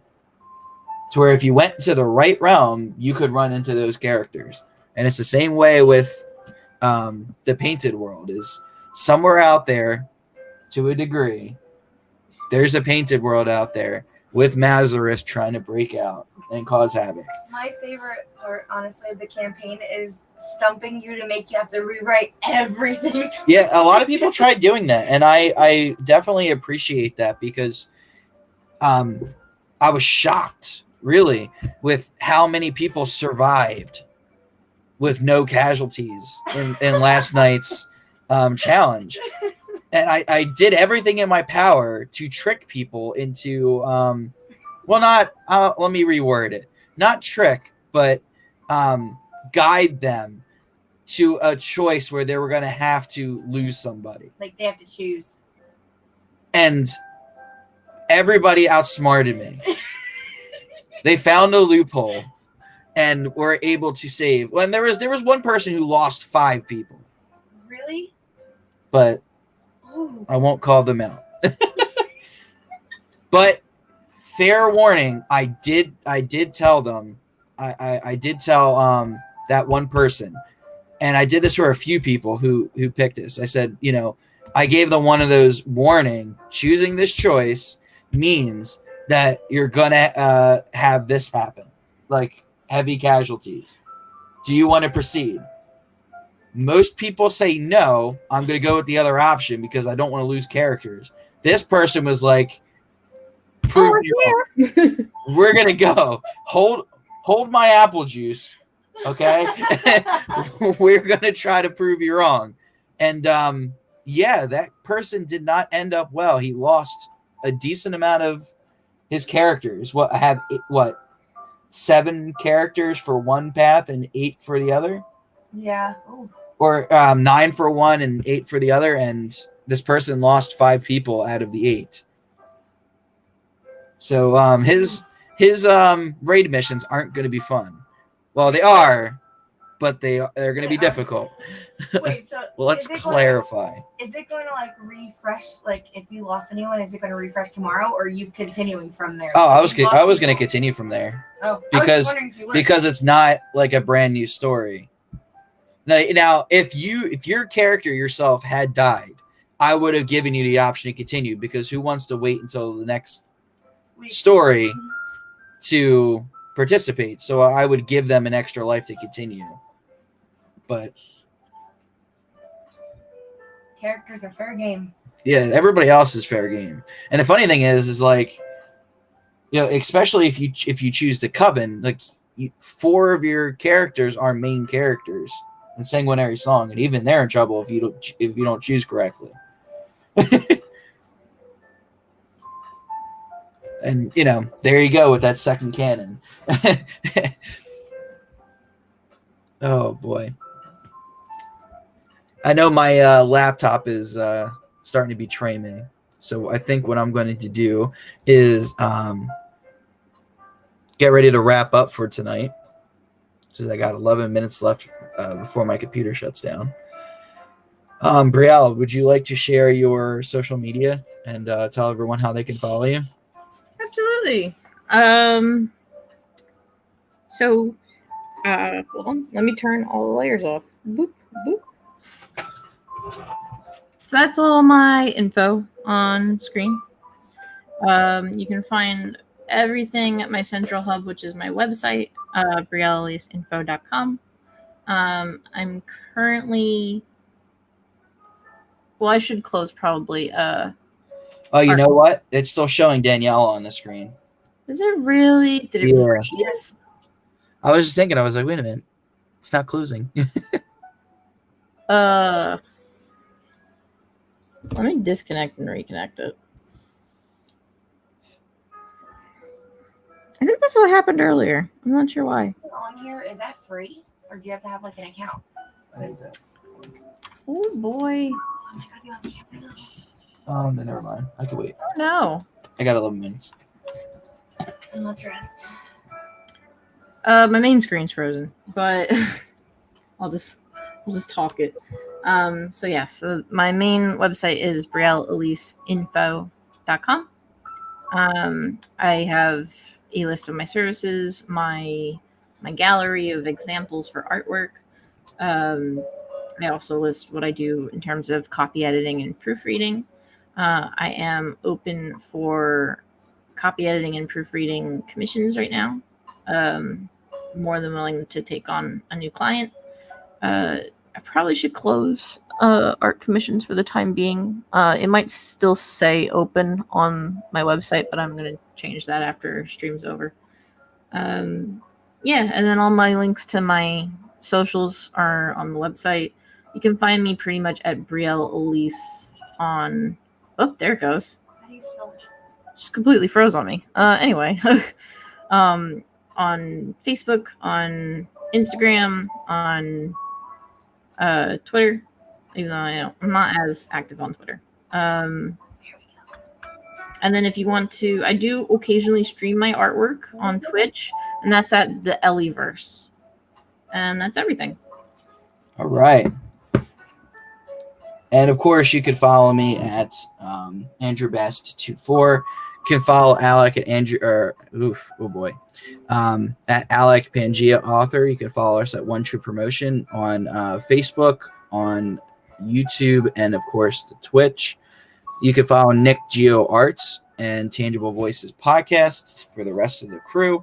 And of course, you can pick up Sanguinary Song now, my debut novel, and it is $13.99 on Amazon. Sold over 100 books. I'm rounding the corner. I have 129 books sold, looking to hit my 130th sale. And of course, you can also get it as an ebook for $3.99. Just go right to Amazon and select Sanguinary Song in your search tool, and of course, I'll bring it right up. Or you can put my name in, Andrew Bast. And of course, if you're spelling my last name, it's not Bass like most people would spell it. It's Bast. Very easy.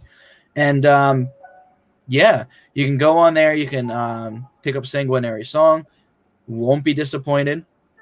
I've got 2 5-star reviews on Amazon. I've got a 4.5-star as well. Looking to get more reviews. Of course, the more reviews I get, the easier it will be for people to find my work, and I will get recommended in this little tool called We Recommend You.